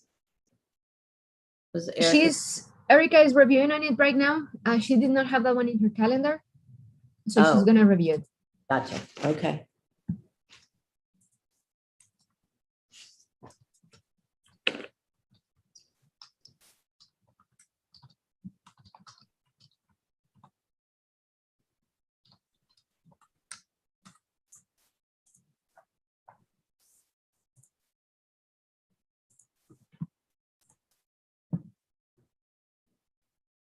Daniel, is it okay if I make you co-host really quick while I turn off my computer? Sounds good.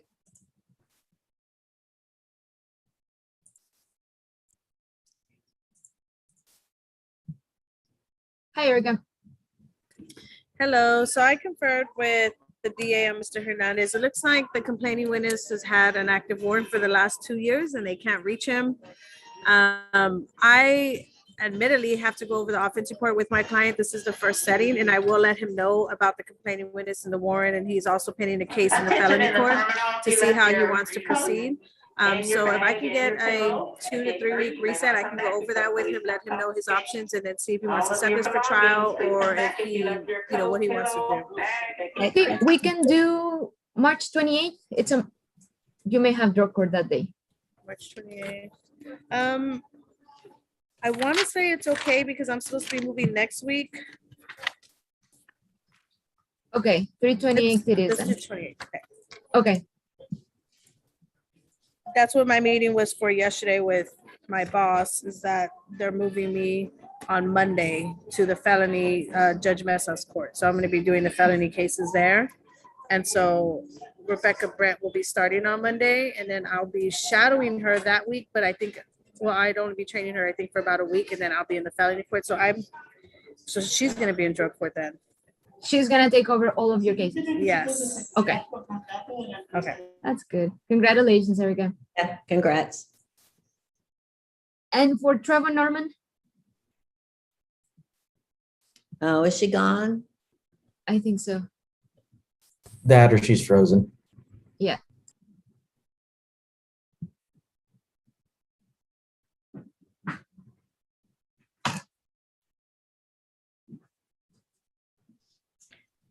Did everybody get kicked out a minute ago and have to come back in, or was this me? Just you, Judge. Okay. Hi, Flavia. Good morning. Good morning. You're here for Michael Christensen? Yeah, I was brought back from 2 days ago. I believe Mr. Joyner, Attorney Joyner, was going to resolve my case as a dismissal. Yes.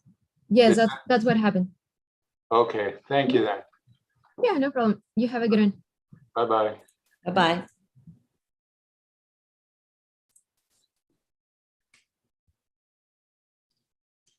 Did Kelly Piddle come back out from conferring on Michaela Miller? He did. He requested a reset to obtain records. Okay.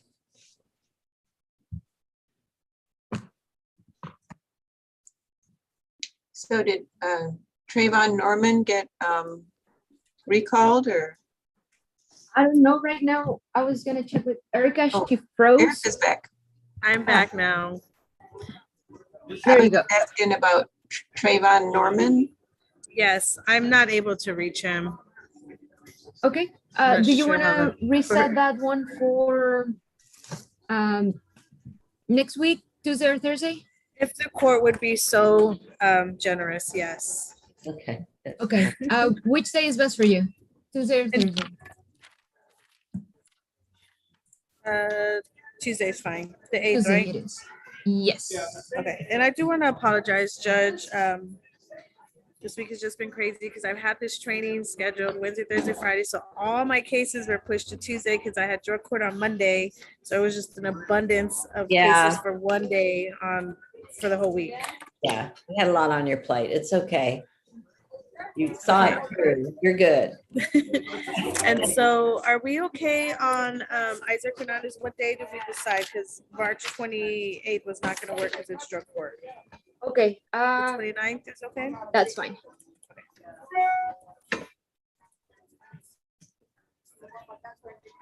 329 it is. 678.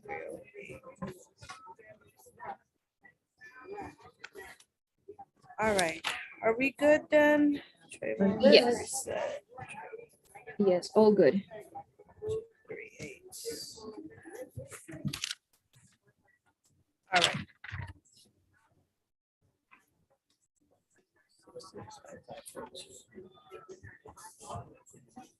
All right, then I will be heading to Denton for the training, and then I will, if you need anything, Corinne, just let me know via text. I'll log back in if he comes on, and then you on Monday. Sounds good, Erica. Thank you. Thank you. Thank you, safe. Judge. Nice meeting you. Bye, Daniel. Bye, Have a good Kathleen. week. Bye-bye.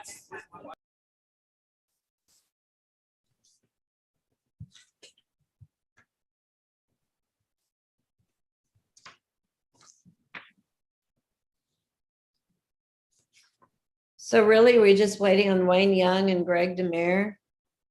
Greg is already comparing. Oh, and I good. know I just sent plea paperwork on him. Okay. It looks like he is in the breakout room. Okay. But I just sent paperwork to him. Oh, okay. And right now it's just Wayne Young and Stephen Gilmore. I sent Stephen an email saying that we're almost done, if he can join. Okay. Is he just basically withdrawing from his cases? Yes. Okay.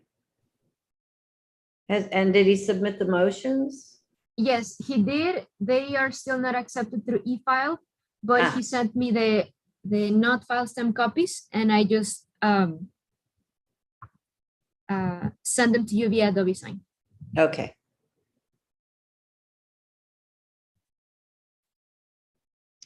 I mean, I don't even, well, I mean, I'm willing to sign those motions and just appoint new attorneys, but I guess I'm wondering how the defendants will know if they're not here, who their new attorney is.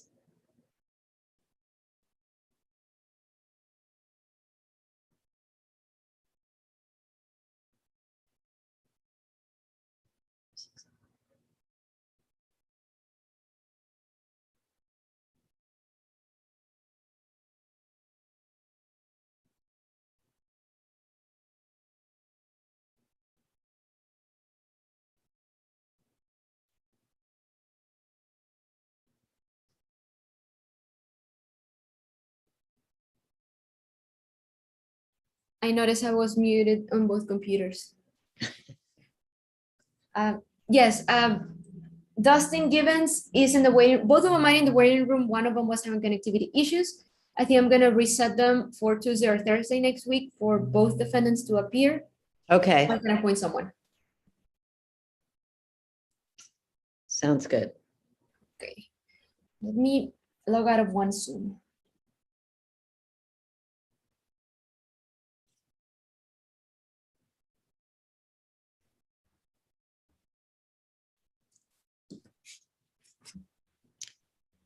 But I'll go ahead and sign his motions.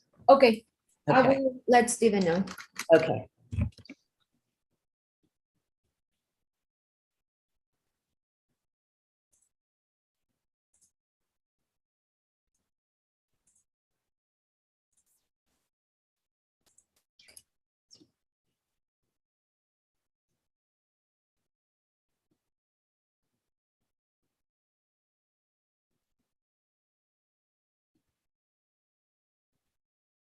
Okay. All the computers are switched now. Oh, good.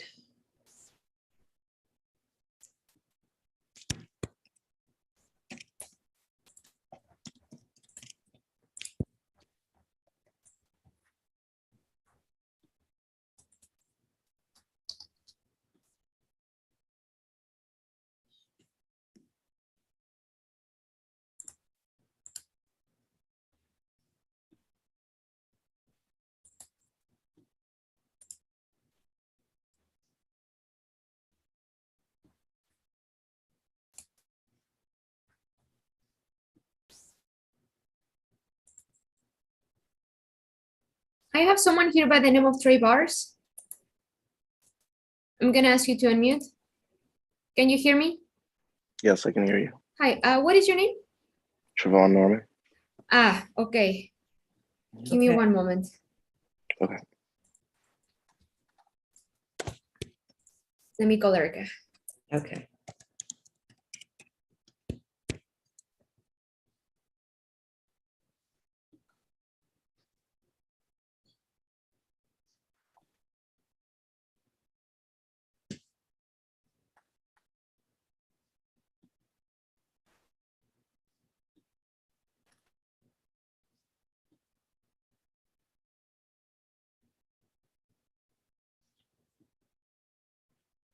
I'm back. Okay. Trayvon Norman did text me as soon as I disconnected, so I asked him to log in so we could just do this pay today if we can. Sure. Okay. Let me find the paperwork real quick. Hello, this is Mayor Eric Johnson. Thank you for choosing Dallas Love Field. If you live here, welcome home.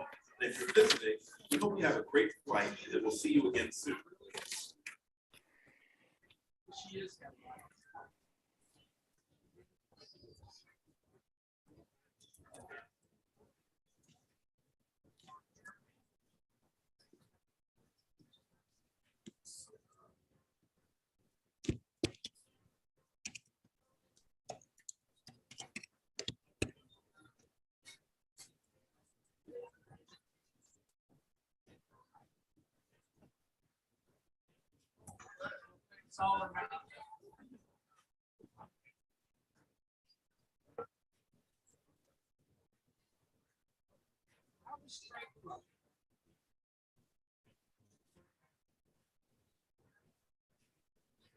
Would I've gotten that paperwork yesterday? Or- You would have gotten it on March. I just 1st, sent yes. you a reminder right now, Judge, so it should Okay. be the first one. Thank you. On Trayvon, right? Yes, Your Honor. Norman is the last name. Corinne? Well, maybe it just hasn't arrived yet. Mayor Eric Johnson. Welcome to Dallas Love Field. Whether you're coming home, here on business, or just visiting for fun, we're thrilled you came to our wonderful city. Search. Hi, I'm Mayor Eric Johnson. Dallas has a lively arts, music, and cultural scene, some of the world's best restaurants, and iconic parks the whole family will enjoy. I love my hometown, and I know you will too.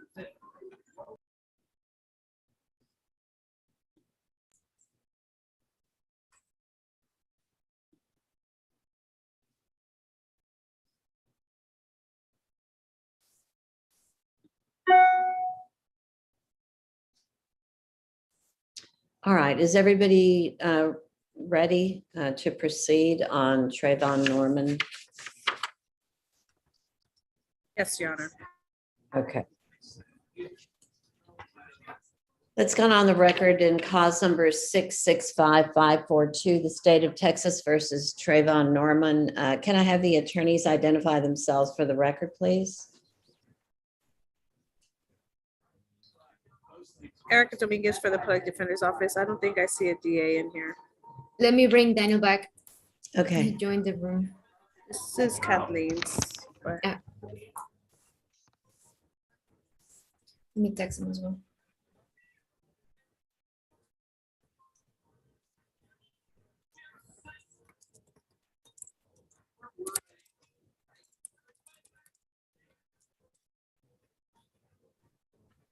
There's Kathleen.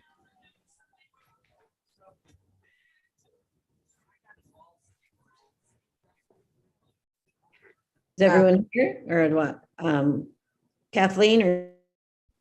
Oh, can you just tell me what case we're on? Yes, we're on Trayvon Norman. It's a DWI 665542.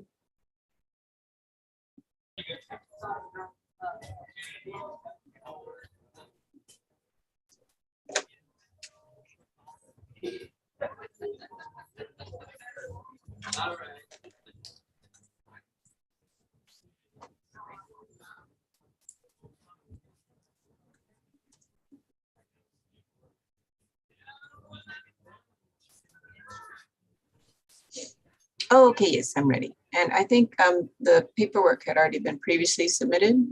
Yes. Okay. All right, the court will, I'm going to start over. Court will take up cause number 665542, the state of Texas versus Trayvon Norman. Can I have the attorneys identify themselves for the record?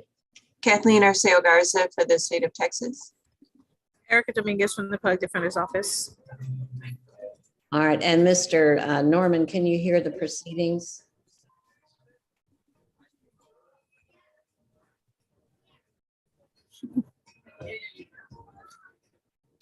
Yes, Your Honor.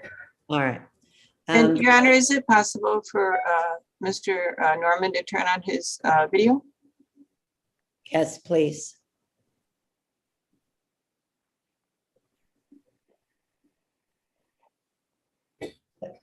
Let me know when it's on.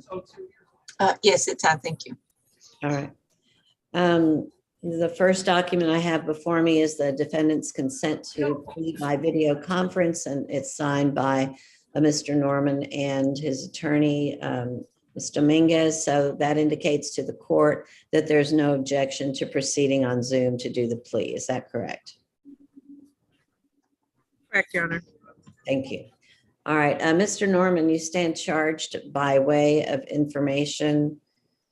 Well, was there a motion to amend, or was it charged as an obstruction of a highway? Your Honor, this was charged as obstruction, so the state would like to waive count one, proceed solely on count two obstruction. Okay, very well. You're, as you just heard, you originally charged with DWI in count one and obstruction of a highway count two by way of information. You are entering a plea pursuant to a plea agreement to count two, obstruction of a highway, and that is a Class B misdemeanor for which the range of punishment is up to 180 days in the Bexar County Jail and up to a $2,000 fine. Do you understand that? Yes, Judge. All right. You have several rights. You have the right to a jury trial. You have the right to require the state to bring their witnesses in and prove their case beyond a reasonable doubt. You have the right to have your attorney cross-examine those witnesses. And you have the right against self-incrimination, which means that no one can force you to testify against yourself. Do you understand those rights? Yes, Your Honor. They are contained in the court's admonishments. Did your attorney go over the paperwork with you? Yes, Your Honor. And did she explain your rights to you? Yes, Your Honor. And did you understand them? Yes, Your Honor. And did you in fact sign the paperwork? Yes, Your Honor. And did you understand that when you signed the paperwork that the effect of your signature was that you were giving up the rights that I just went over with you? Yes, Your Honor. And is that what you want to do? Yes, Your Honor. All right, then I'll approve the waiver and order it entered into the record of the cause. I understand that you have entered into a plea agreement with the state. I need you to know, first of all, that I do not have to follow the agreement, but if I choose not to, then you can withdraw your plea, start all over, and nothing that you've done so far can be used against you. Do you understand that? Yes, Your Honor. Also, if the court follows the plea agreement, then you will not have the right to appeal except for any pretrial matters that have been ruled on by the court. And counsel, were there any rulings on any pretrial motions? No, Your Honor. So that means if the court follows the agreement, you will not have the right to appeal unless the court gives permission, and generally the court will not give permission. Do you understand that? Yes, Your Honor. All right. State, would you mind setting out what the terms of the plea agreement are, please? Yes, Your Honor, and this is going to be for a deferred, Okay, a $600 fine plus court costs, okay, 12 months deferred adjudication, okay, 48 hours community service, all right, DWI education, okay, victim impact panel, all right, TAP eval, okay, and ignition interlock for 1/2 term. all right. Counsel, was that your understanding of the plea agreement? Yes, Your Honor, it is. Norman, is that your understanding of the agreement as well? Yes, Your Honor. All right. If you were not a citizen of the United States, by entering a plea of guilty or no contest, it could result in deportation, exclusion from admission to this country, or denial of naturalization under federal law. Have those immigration consequences been explained to you by your attorney? Yes, Your Honor. All right. Since you're applying for a deferred adjudication, there are a couple of things that you need to understand about deferred. First of all, if the court grants it, then you're placed on community supervision without being found guilty of the offense. If you comply with all the conditions of your deferred and you don't pick up any new offenses while you're on deferred adjudication, then at the end of the supervisory period, you would not show a conviction for the offense. So that is the benefit of deferred. The downside of deferred adjudication is that the court grants it, but then you fail to comply with your conditions, or if you commit new offenses while you're on deferred adjudication, at that point, the state could file a motion to enter an adjudication of guilt. You would be brought back to court. You would be entitled to a hearing. If the court were to find that you had violated your conditions or that you had committed new offenses while you were on deferred, the court could enter a finding of guilt on this case, and you would then become subject to the full range of punishment, which means that you could receive up to 6 months in the Bexar County Jail and up to a $2,000 fine. Do you understand how that works? Yes, yes, Your Honor. All right. Understanding that, then, do you still wish to apply for deferred adjudication? Yes, Your Honor. All right.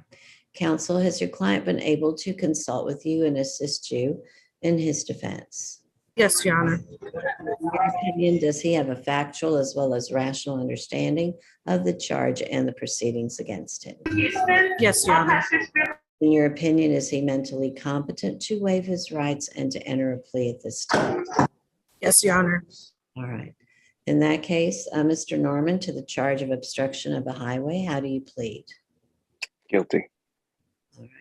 Have you been promised anything other than the terms of the plea agreement to get you to enter your plea of guilty? No, Your Honor. Have you been threatened or coerced in any way to get you to enter your plea of guilty? No, Your Honor. Are you pleading guilty because you are guilty and for no other reason? Yes, Your Honor. All right. Then I will accept your plea, and based on your plea of guilty, I'm going to find that the evidence is sufficient. I'm not going to make any other findings at this time. Are both sides ready to proceed to sentencing in this case? Yes, Your Honor. Your Honor, we would like to make arguments. In lieu of a interlock ignition, we would ask the court to consider a PAM device. Mr. Norman's vehicle was recently stolen, and he does have a police report to provide, but it was also totaled during that whole encounter. So he does not have a vehicle at this time. He does not intend to get one anytime soon. So he is asking for a PAM device. In addition, we would ask for minimum supervisory fees. He is currently working. He works at PNC Bank. His income is about $2,200 a month. He does have expenses of $730 for rent, $225 for utilities, $117 for phone. He does pay insurance of $160, internet of $140, groceries $300 a month. And he is supporting his girlfriend who does live with him. So we would ask in addition for those supervisory fees to be minimum, since he will also have to obtain the PAM and pay for that monthly. All right. Well, initially though, I just need to know if that was your understanding of the plea agreement. Yes, Your Honor. And Mr. Norman, was that your understanding of the plea agreement? Yes, Your Honor. All right.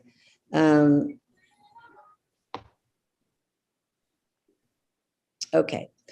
I will follow the plea agreement then and assess punishment at a $600 fine plus court costs, 12 months deferred adjudication, 48 hours of community service, the DWI education program, the victim impact panel, TAP evaluation, and you are to follow the recommendations of the TAP.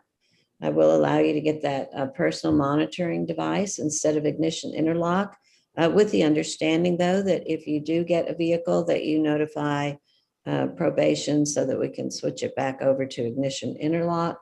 I'm going to order minimum supervisory fees. I think that's it. Did I leave anything out? Your Honor, the state would like to present evidence that the BAC was a .12 and there was no accident. Okay, thank you very much. Is there anything further from either side? No, Your Honor. All right. Nothing further, Your Honor. Okay. Attention in the terminal here on Southwest Airlines flight number. Well, Corinne, Yes, Judge. when you look at that paperwork, I'm not sure if I wrote that personal monitoring device. Oh, I know what that's there, but can you include the minimum supervisory fees? I forgot. Yes. Do you want to do 25? Yeah. Okay. And Judge, one more thing. I don't have the obstruction paperwork open in front of me, but sometimes it is mentioned that we are not eligible to apply for a non-disclosure. We would ask the court to waive that. And if he does complete the conditions of his probation, that he be allowed to at least apply for the order of non-disclosure. All right. I'll allow him to apply.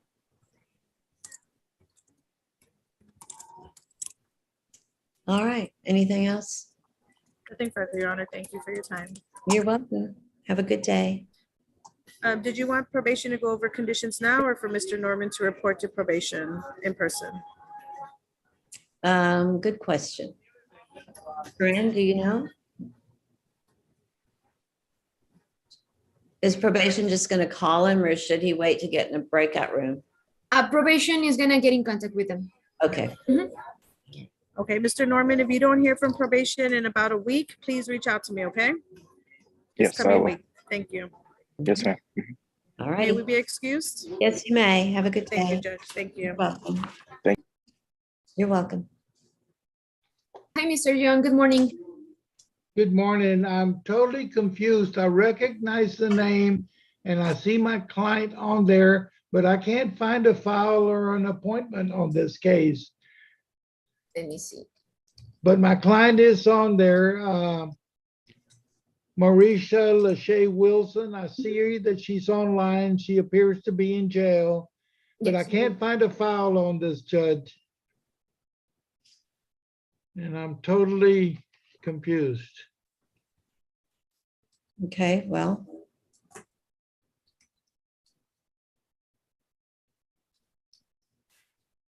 The last thing I show on my record here is that there was a mental health exam that was ordered. All right. Well, do we know if if it was done? I can't find anything when I log into the case, Judge. There's nothing on there.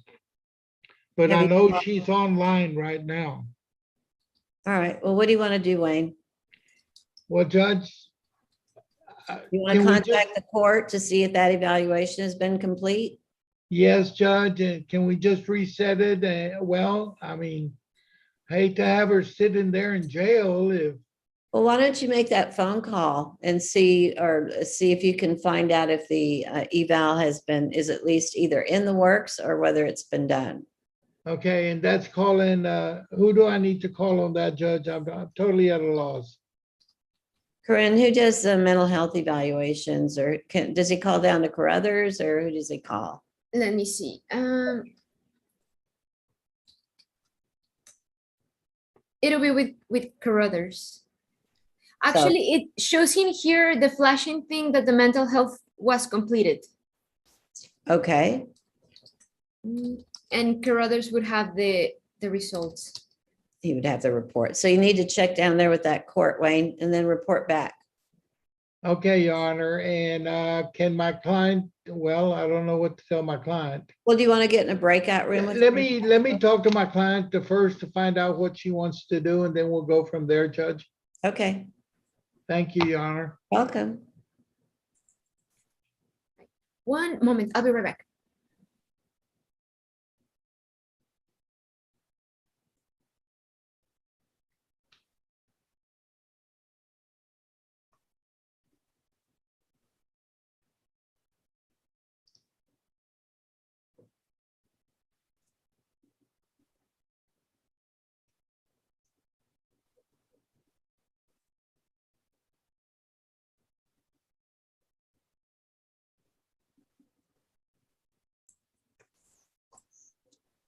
Hi, Steven. Good morning.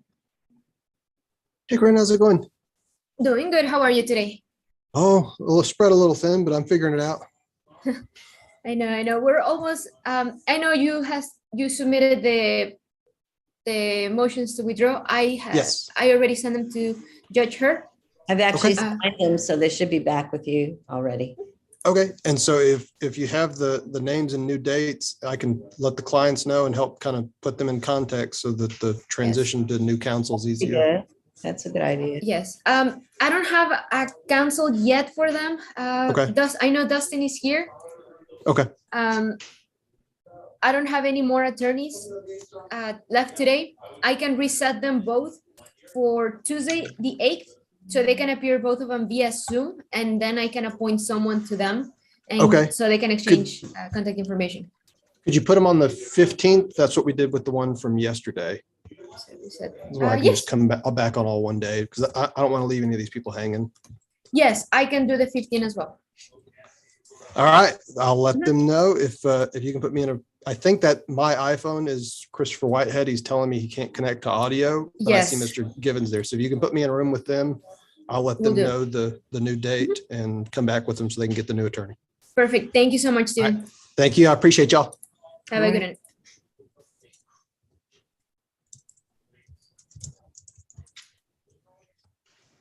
Did Greg come out of the breakout room? Greg Demir on Mark Willingham?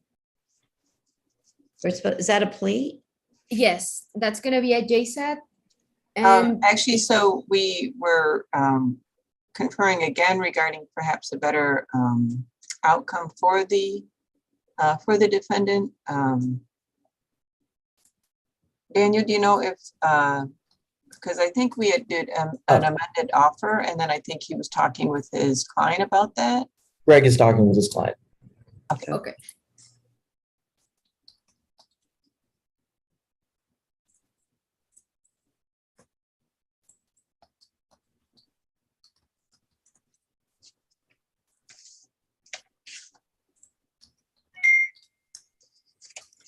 I'll be right back.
Can anyone hear me, please? Yes. We can hear you. Okay, this is Wayne Young. I'm trying to figure out which case we're on today. My client has a criminal mischief, but I'm not sure. I got a notice to join the court, but I'm trying to figure out which case this is on. So, Mr. Young, your client had two cases, a criminal mischief and an assault. I saw that the assault was supposed to be taken into consideration in a felony case, so I did submit the dismissal there. Okay, so the assault is, who did the felony case? Do you know? It wasn't me because I stopped doing felonies a year ago.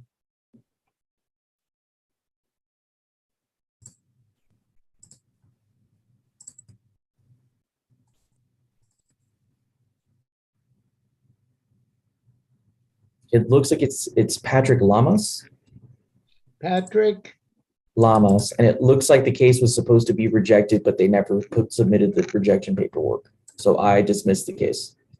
Okay, so basically she has an assault and a criminal mischief, and the assault has been dismissed. Is that correct? Yes. And what was the number on that case? The assault was 677-667.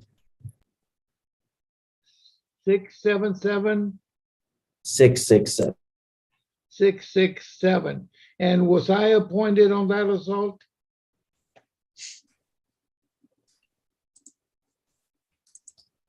Appears so from our end. Okay, and then she's got a criminal mischief. That's a new case that is pending. Is that correct? Yes. And what's that case number? 679-585. And I'm appointed on that too. Yes. And which one, and is that one set for court today? Yes. Okay, I guess I can talk to the prosecutor and see if we can work out a plea bargain on it. And then I can see if my client wants to accept it. Can we do that? Yes. Daniel, that's one of your cases.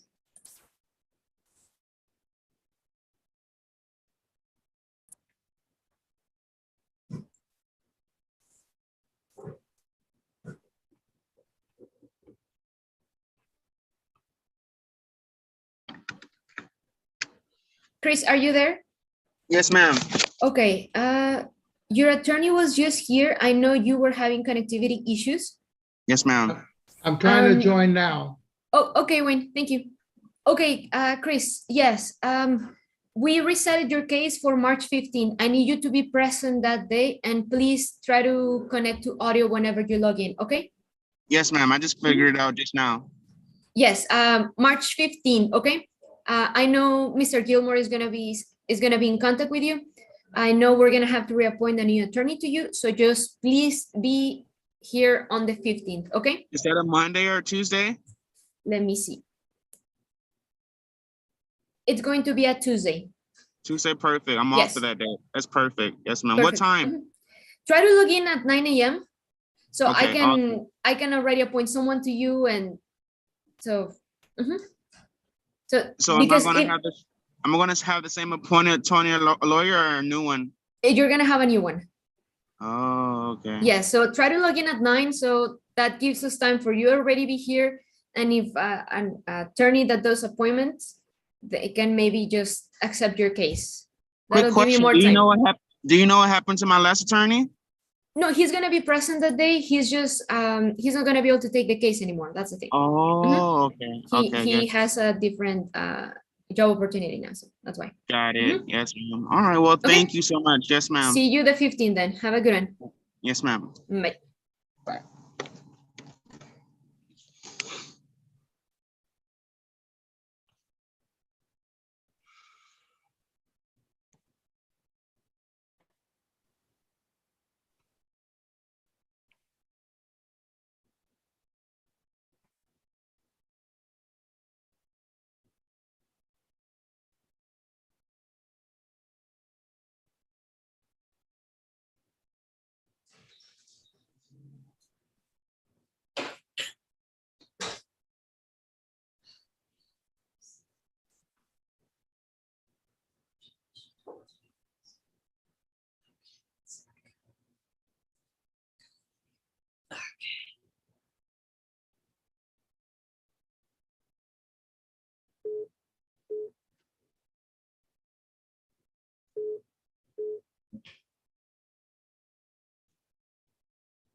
going on?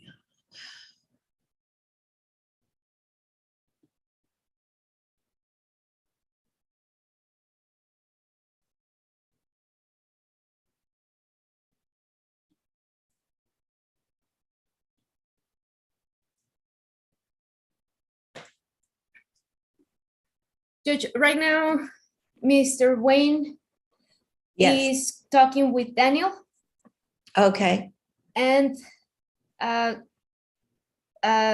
Demers is talking with his client. okay, And then after these two, that's it. okay.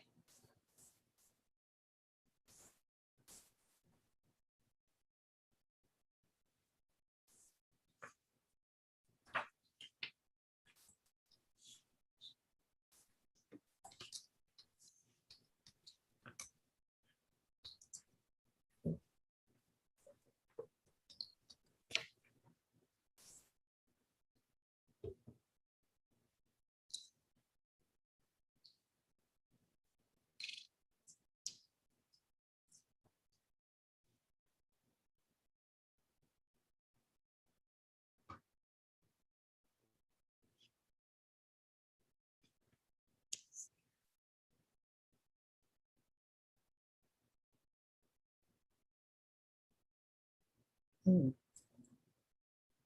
Daniel, right now there's a defendant. Hold on. Give me one moment.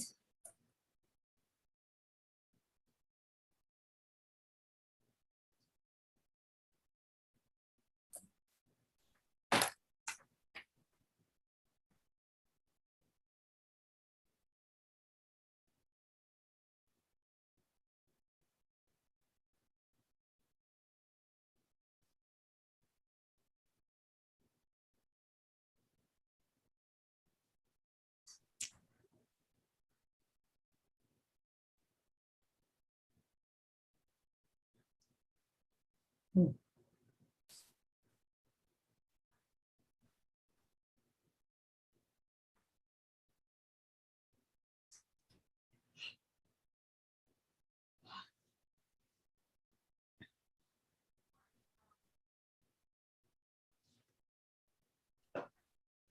Can anybody hear me? Yes, Judge, I talked to the ADA they have made me an offer, and I spoke with my client. She's willing to take it. They basically are offering her 20 days in jail. She actually has 11 actual days in jail. okay, so do you want to do the plea today? Are they doing the paperwork? I'm not sure, Judge, because I wasn't even aware that this was on the docket, and I apologize. Well, but did you just confer with the state?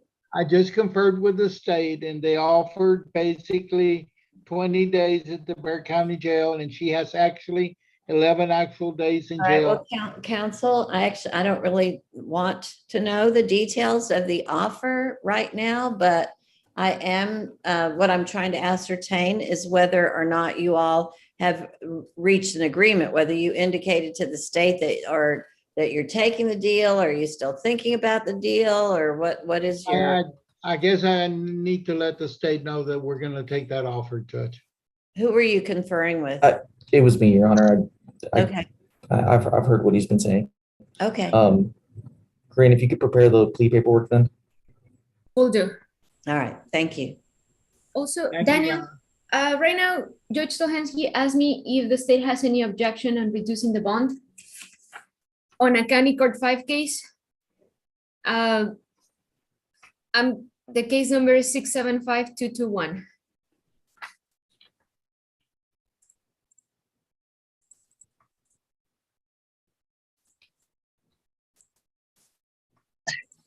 And Corinne, if possible, could you put me back in with Daniel? Because they were trying to modify the plea and I just want to verify we did the right one. Yes, I'll put you with Daniel in 1 moment. Thank you.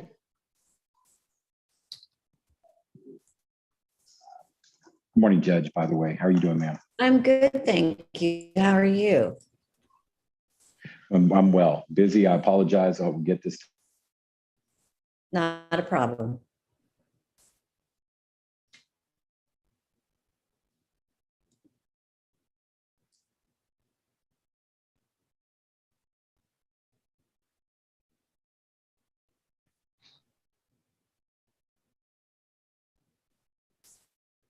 I just sent the paperwork. To me? No, to the attorney so it could go. Okay. I'm getting ahead of myself. Daniel, did you guys decide just to do the JSAT after all? Because I got paperwork and I signed it, but I just wanted to verify with you. No, we'll talk about it in a second. Very good. Thank you. Daniel, and they're requesting for the bond to be at $100 instead of 1,000.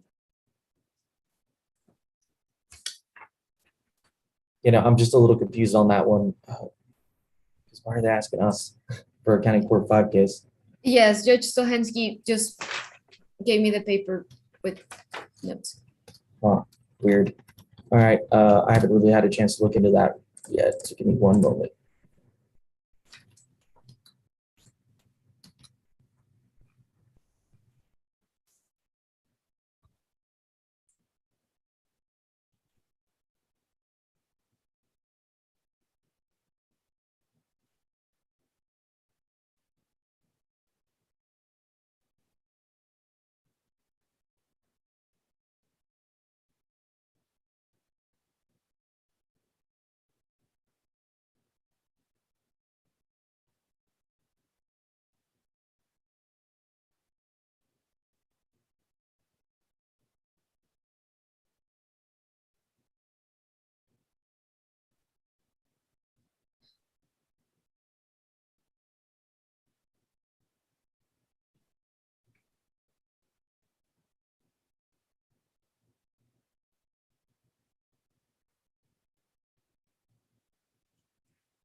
Mr. Young, I sent you the plea paperwork. Okay. And who's it? Okay, is that, okay, I see, it just came in.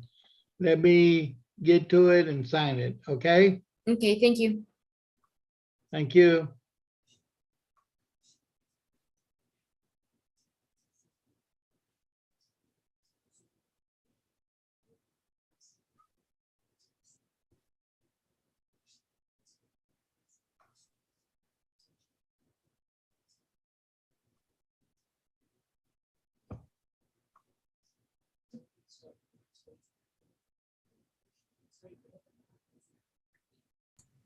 As far as I can tell, Corinne, the state would have no objection.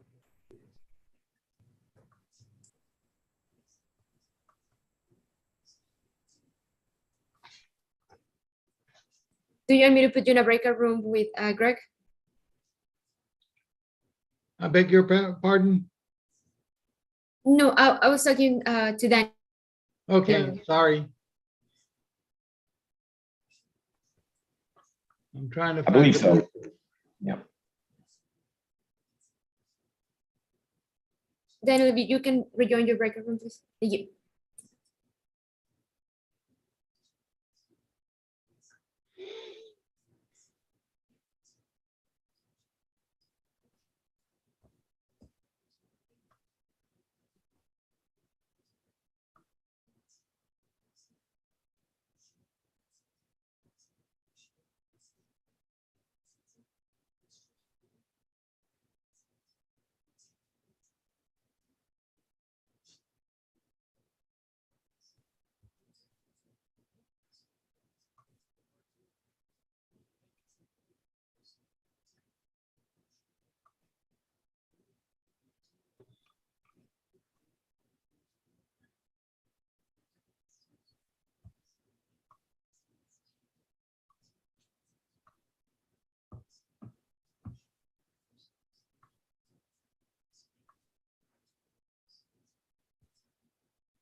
Dwayne, is your client entering a plea on both cases?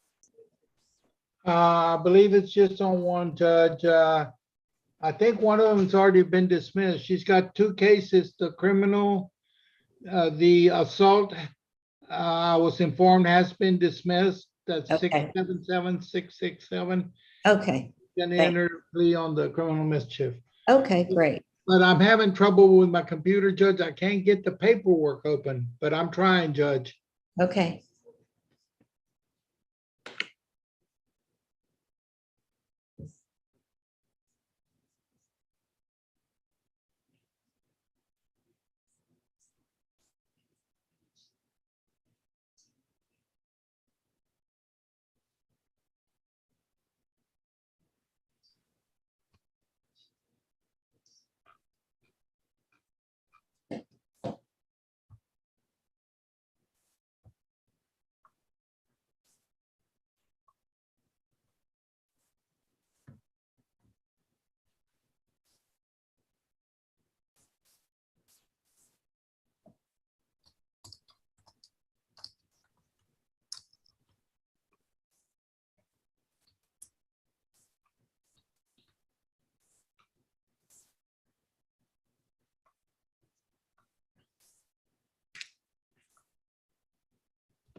It doesn't matter.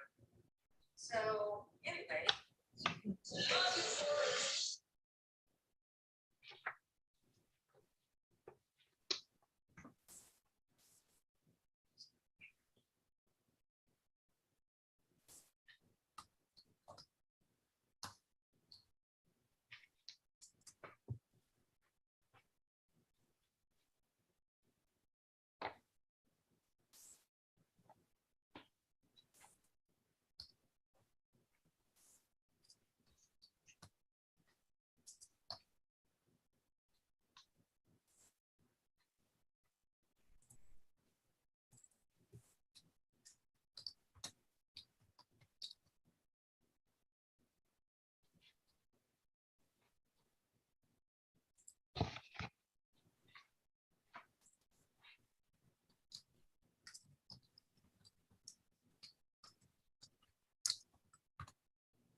And I just submitted a discovery on the Wilson case.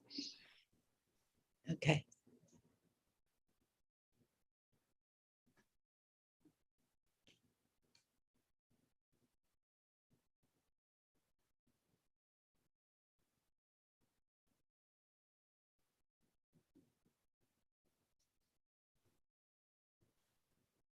Hi, can you hear me? Yes. What court is Wilson in? I can't find the file on it and I'm trying to input it I'm trying to do the paperwork on it. County Court 11. 11, okay. Let me see if it'll let me finish this. Okay. Court 11.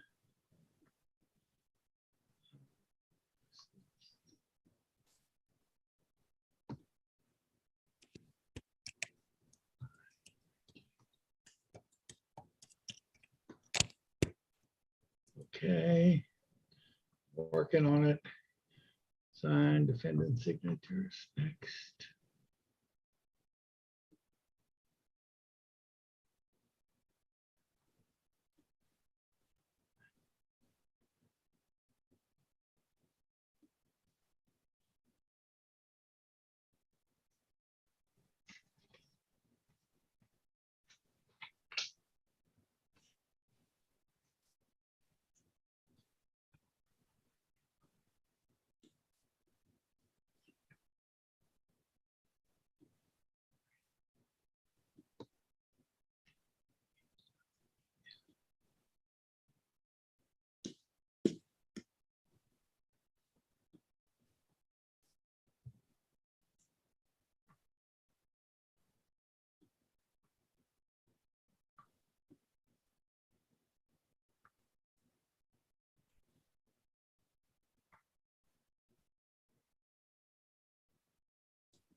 This is the Class B, correct? I show that it's a Class A. Hey, okay, let me go back up.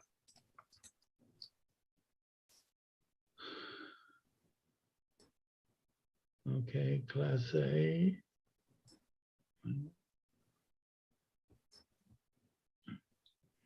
Here we go. This computer is really giving me a hard time. Okay, I've got okay. Okay, I need to fill this one out, I think.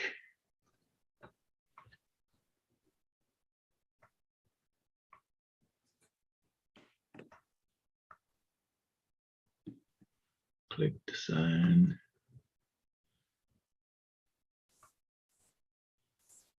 Click to sign.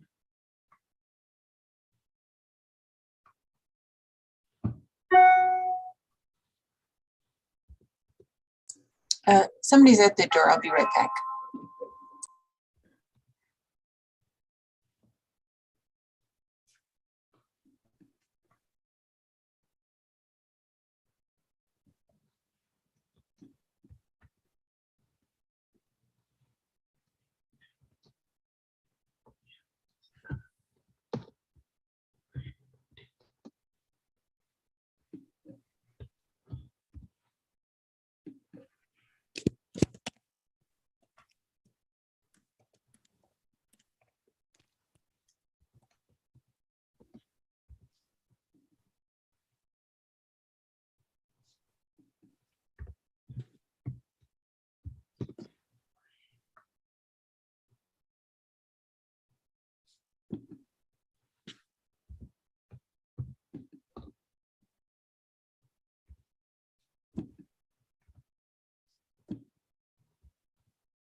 I have the Willingham paperwork. Is everybody ready to do that one?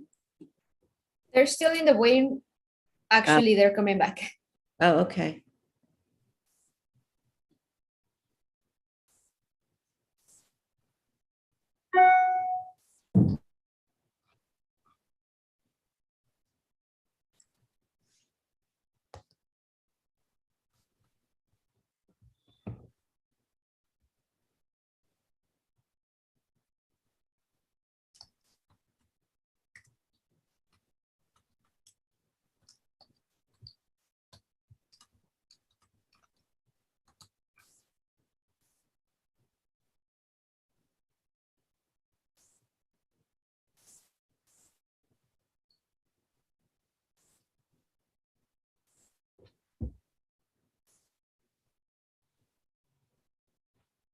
Everyone is here, Judge.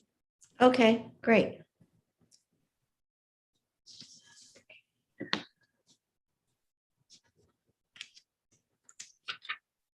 All right, the court will take up cause number 679601 of the state of Texas versus Mark Willingham. Can I have the attorneys identify themselves for the record, please? Daniel Escobar for the state of Texas. Greg Desmarais for Mr. Willingham. Thank you. Mr. Willingham, can you hear the proceedings? Yes, Judge. Okay. The first document I have in front of me is the defendant's consent plea by video conference. It's signed by Mr. Willingham and his attorney. That indicates to the court that there's no objection to doing this plea via Zoom. Is that correct? That's correct from the defense, Judge. Thank you. All right, Mr. Willingham, you stand charged by way of information with the offense of criminal trespass on private property. That offense is a Class B misdemeanor. The range of punishment is up to a $2,000 fine and up to 180 days in jail. Do you understand that? Yes, Judge. All right, you have several rights. You have the right to a jury trial. You have the right to require the state to bring their witnesses in and prove their case beyond a reasonable doubt. You have the right to have your attorney cross-examine those witnesses. And you have the right against self-incrimination, which means that no one can force you to testify against yourself. Do you understand those rights? Yes, Judge. All right. They are contained in the court's admonishments. Did your attorney go over the paperwork with you? Yes, Judge. Did he explain your rights to you? Yes, Judge. And did you understand them?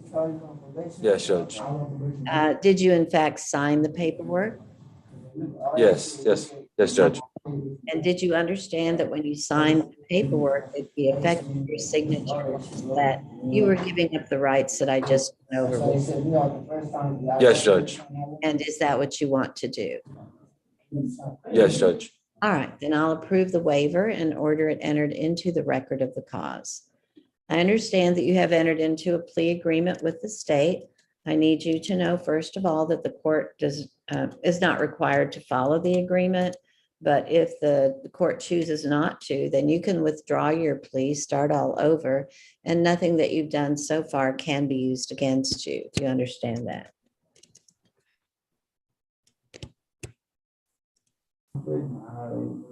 Yes, Judge. You need to answer that. Okay. Also, if the court does follow the agreement, then you will not have the right to appeal, except for any pretrial matters that have been ruled on by the court.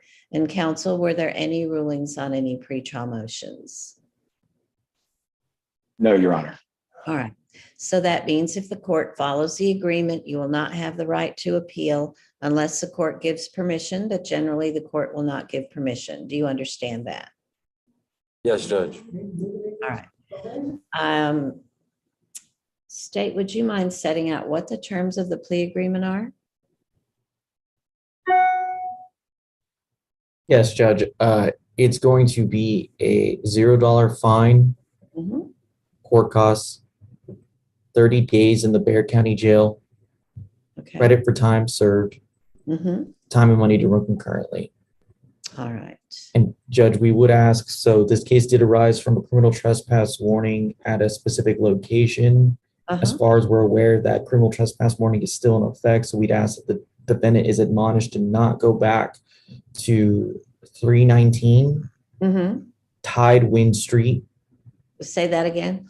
Tidewind, Tidewind Street, Okay, San Antonio, Texas, 78221. thank you. Counsel, was that your understanding of the agreement?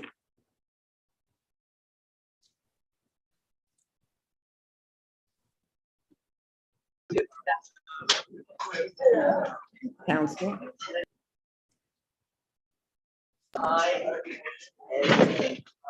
Judge, I apologize. I received some interference. Was that your understanding of the plea agreement? It is, Your Honor. All right, and Mr. Willingham, is that your understanding of the agreement? Yes, Judge. All right. If you are not a citizen of the United States by entering a plea of guilty or no contest, it could result in deportation, exclusion from admission to this country, or denial of naturalization under federal law. Have those immigration consequences been explained to you by your attorney? Yes, Judge. All right. Counsel, has your client been able to consult with you and assist you in his defense?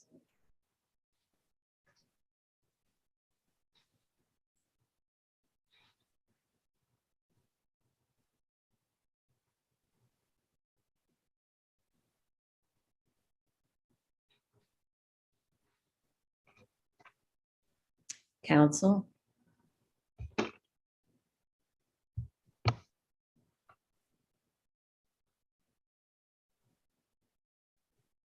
Greg? I think he's frozen. Oh.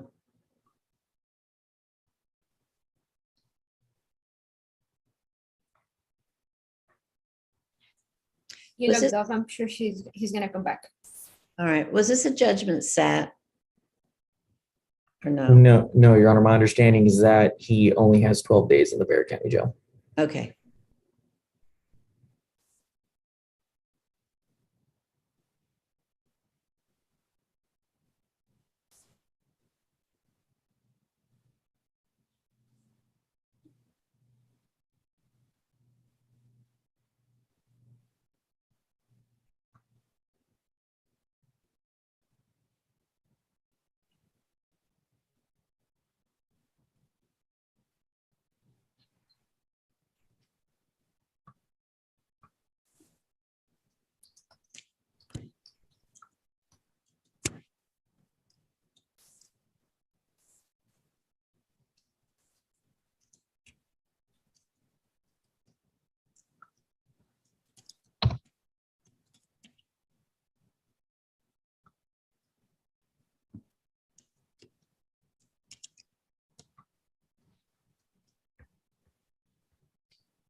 I just called Greg and he is using a different computer to log in.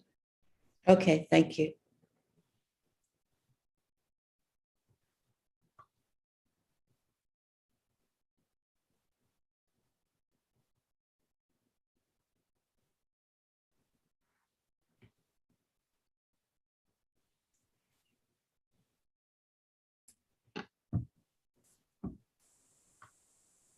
Apologize for that, Your Honor. I am back and I have a great connection. Okay, great. So I just went over, I think we just went over the terms of the plea agreement, and I was asking if it's your understanding of the agreement. Did you hear me give the terms of the agreement? I did, Your Honor. Okay, and was that your understanding of the agreement as well? Yes, ma'am. All right. And Mr. Willingham, was that your understanding of the agreement? Yes, Judge. All right. If you were not a citizen of the United States, by entering a plea of guilty or no contest, it could result in deportation, exclusion from admission to this country, or denial of naturalization under federal law. Have those immigration consequences been explained to you by your attorney? Yes, Judge. Counsel, has your client been able to consult with you and assist you in his defense?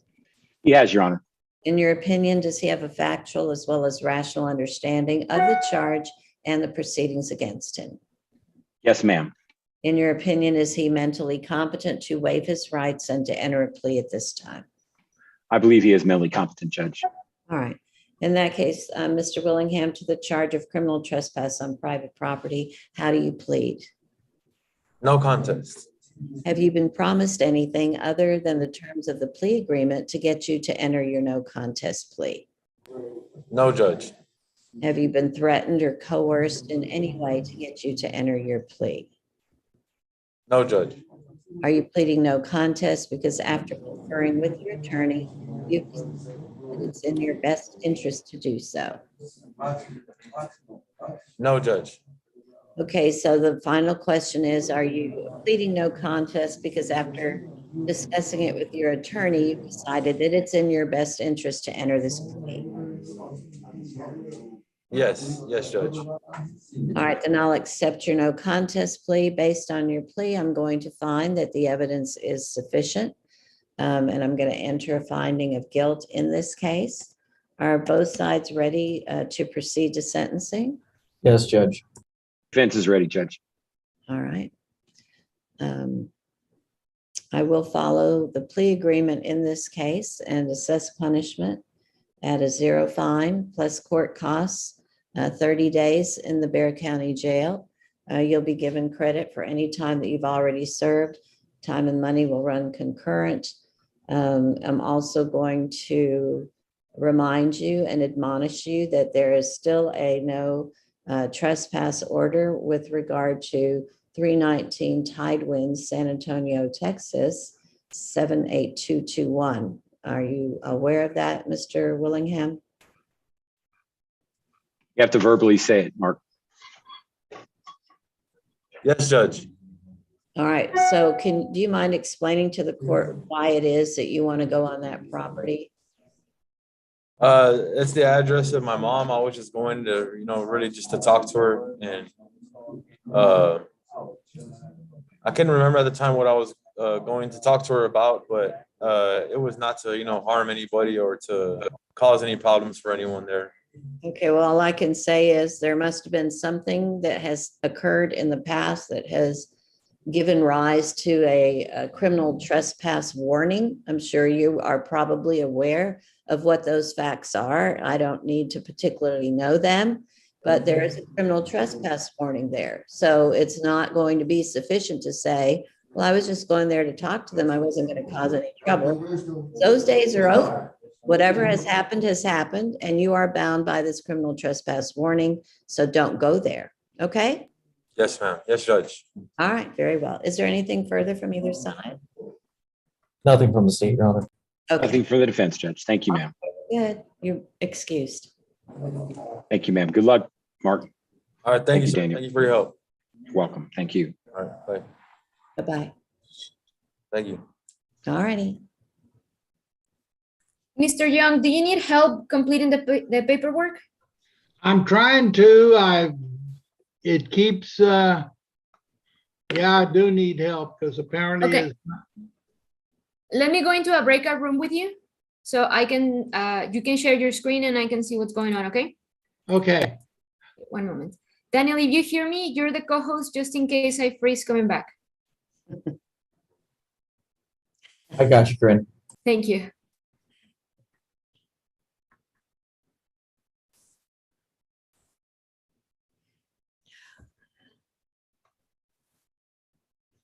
Okay, Mr. Young, if you can join the breakout room, please.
critique the speech lesson, which would accept the media Washington elite who's thinking about Europe going, hey, Democratic representative was said on the police and security. And I took a look at just feel like, hey, there's a sort of, if you will, tending to the one that so where do you from? I'm from here, and you've been three of us knows very well. I'm looking down, no one will remember the details of this speech. I think I'm looking down, and this is important for the president, is America's at a place right now where America is very anxious. They've gone through a couple years of the pandemic, they're very hit by inflation, and all that.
Can you hear me?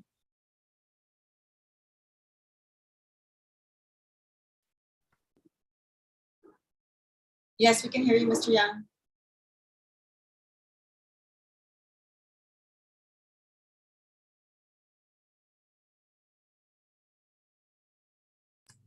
I just got a text from Corinne saying that I think Mr. Young just needs to go speak to his client. So I'm going to put them in a breakout room.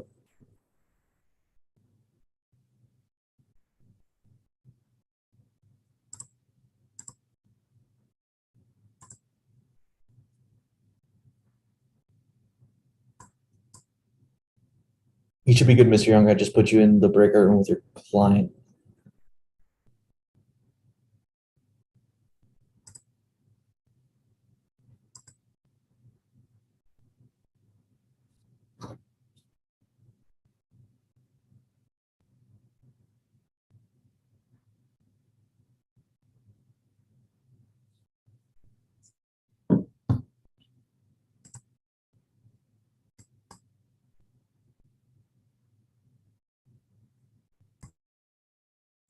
Mr. Young, can you hear me?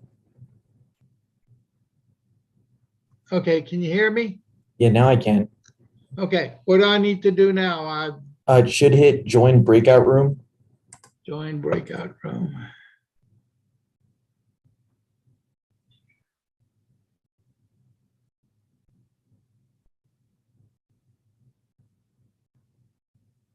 I see where it says breakout rooms. Do I click on that? Yes. Okay, sorry, No, you're good. okay.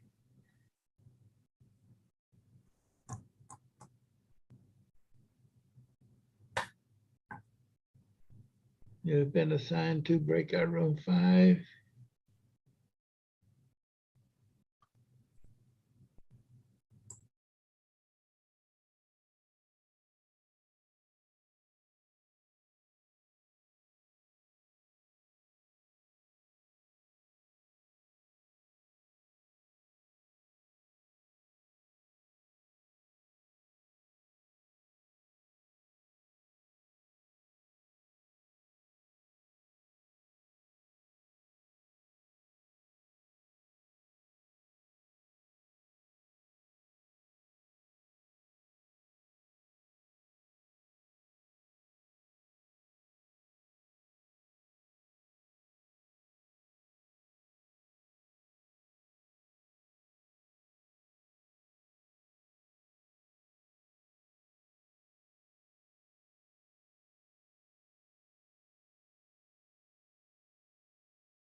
Judge, I'm not sure when Corinne will be able to come back and join us. Did you want to break for lunch, or what are your thoughts?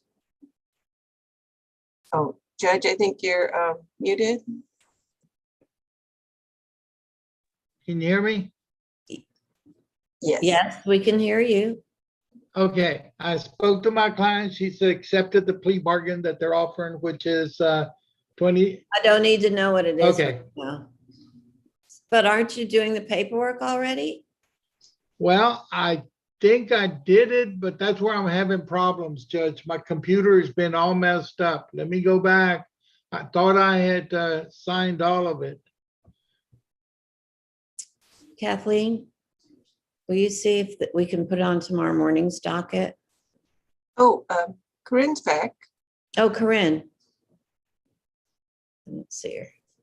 Sorry about that, Judge. Monica needs me to go do a plea over in the other county court 11. Okay, and I think tomorrow we only have like a 1-page docket. I think that would be. Yeah, that's my proposal. If Corinne wants to do that, I'm not sure. Where is Corinne? Can you hear us, Corinne? Maybe I'll message her. Okay.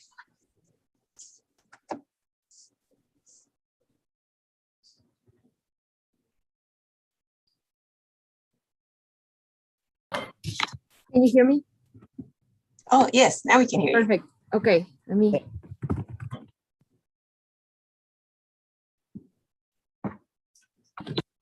I switch computers because that other one froze.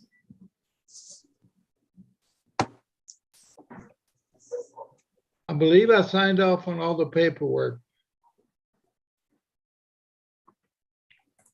You signed, Daniel, did you get a notification about anything signed? I think the discovery? No, not for Mr. Young, I don't think. Okay. I need to go back to my email and We put this on tomorrow morning's docket. Yes, Judge. Let's do that, please. Mr. Young, we're gonna move your plea for tomorrow morning. okay, In the meantime, you can complete the paperwork, okay? okay. And is the paperwork been sent to me by email? I thought I had completed it. Yes, you completed part of it, not everything. Okay, so I go back to my email and complete it. Yes. Thank Yes, you. I will let your client know so that we're gonna bring her tomorrow to take the plea, okay? Thank you. All right, Yes, and you have Corinne, yes. I gotta go because they need me for a plea, but Okay. see you tomorrow, Judge. All good. Have a good afternoon. Thank you, everyone. Thank you. Bye. Thank you, Judge. Bye-bye. You're welcome. Bye-bye. Bye.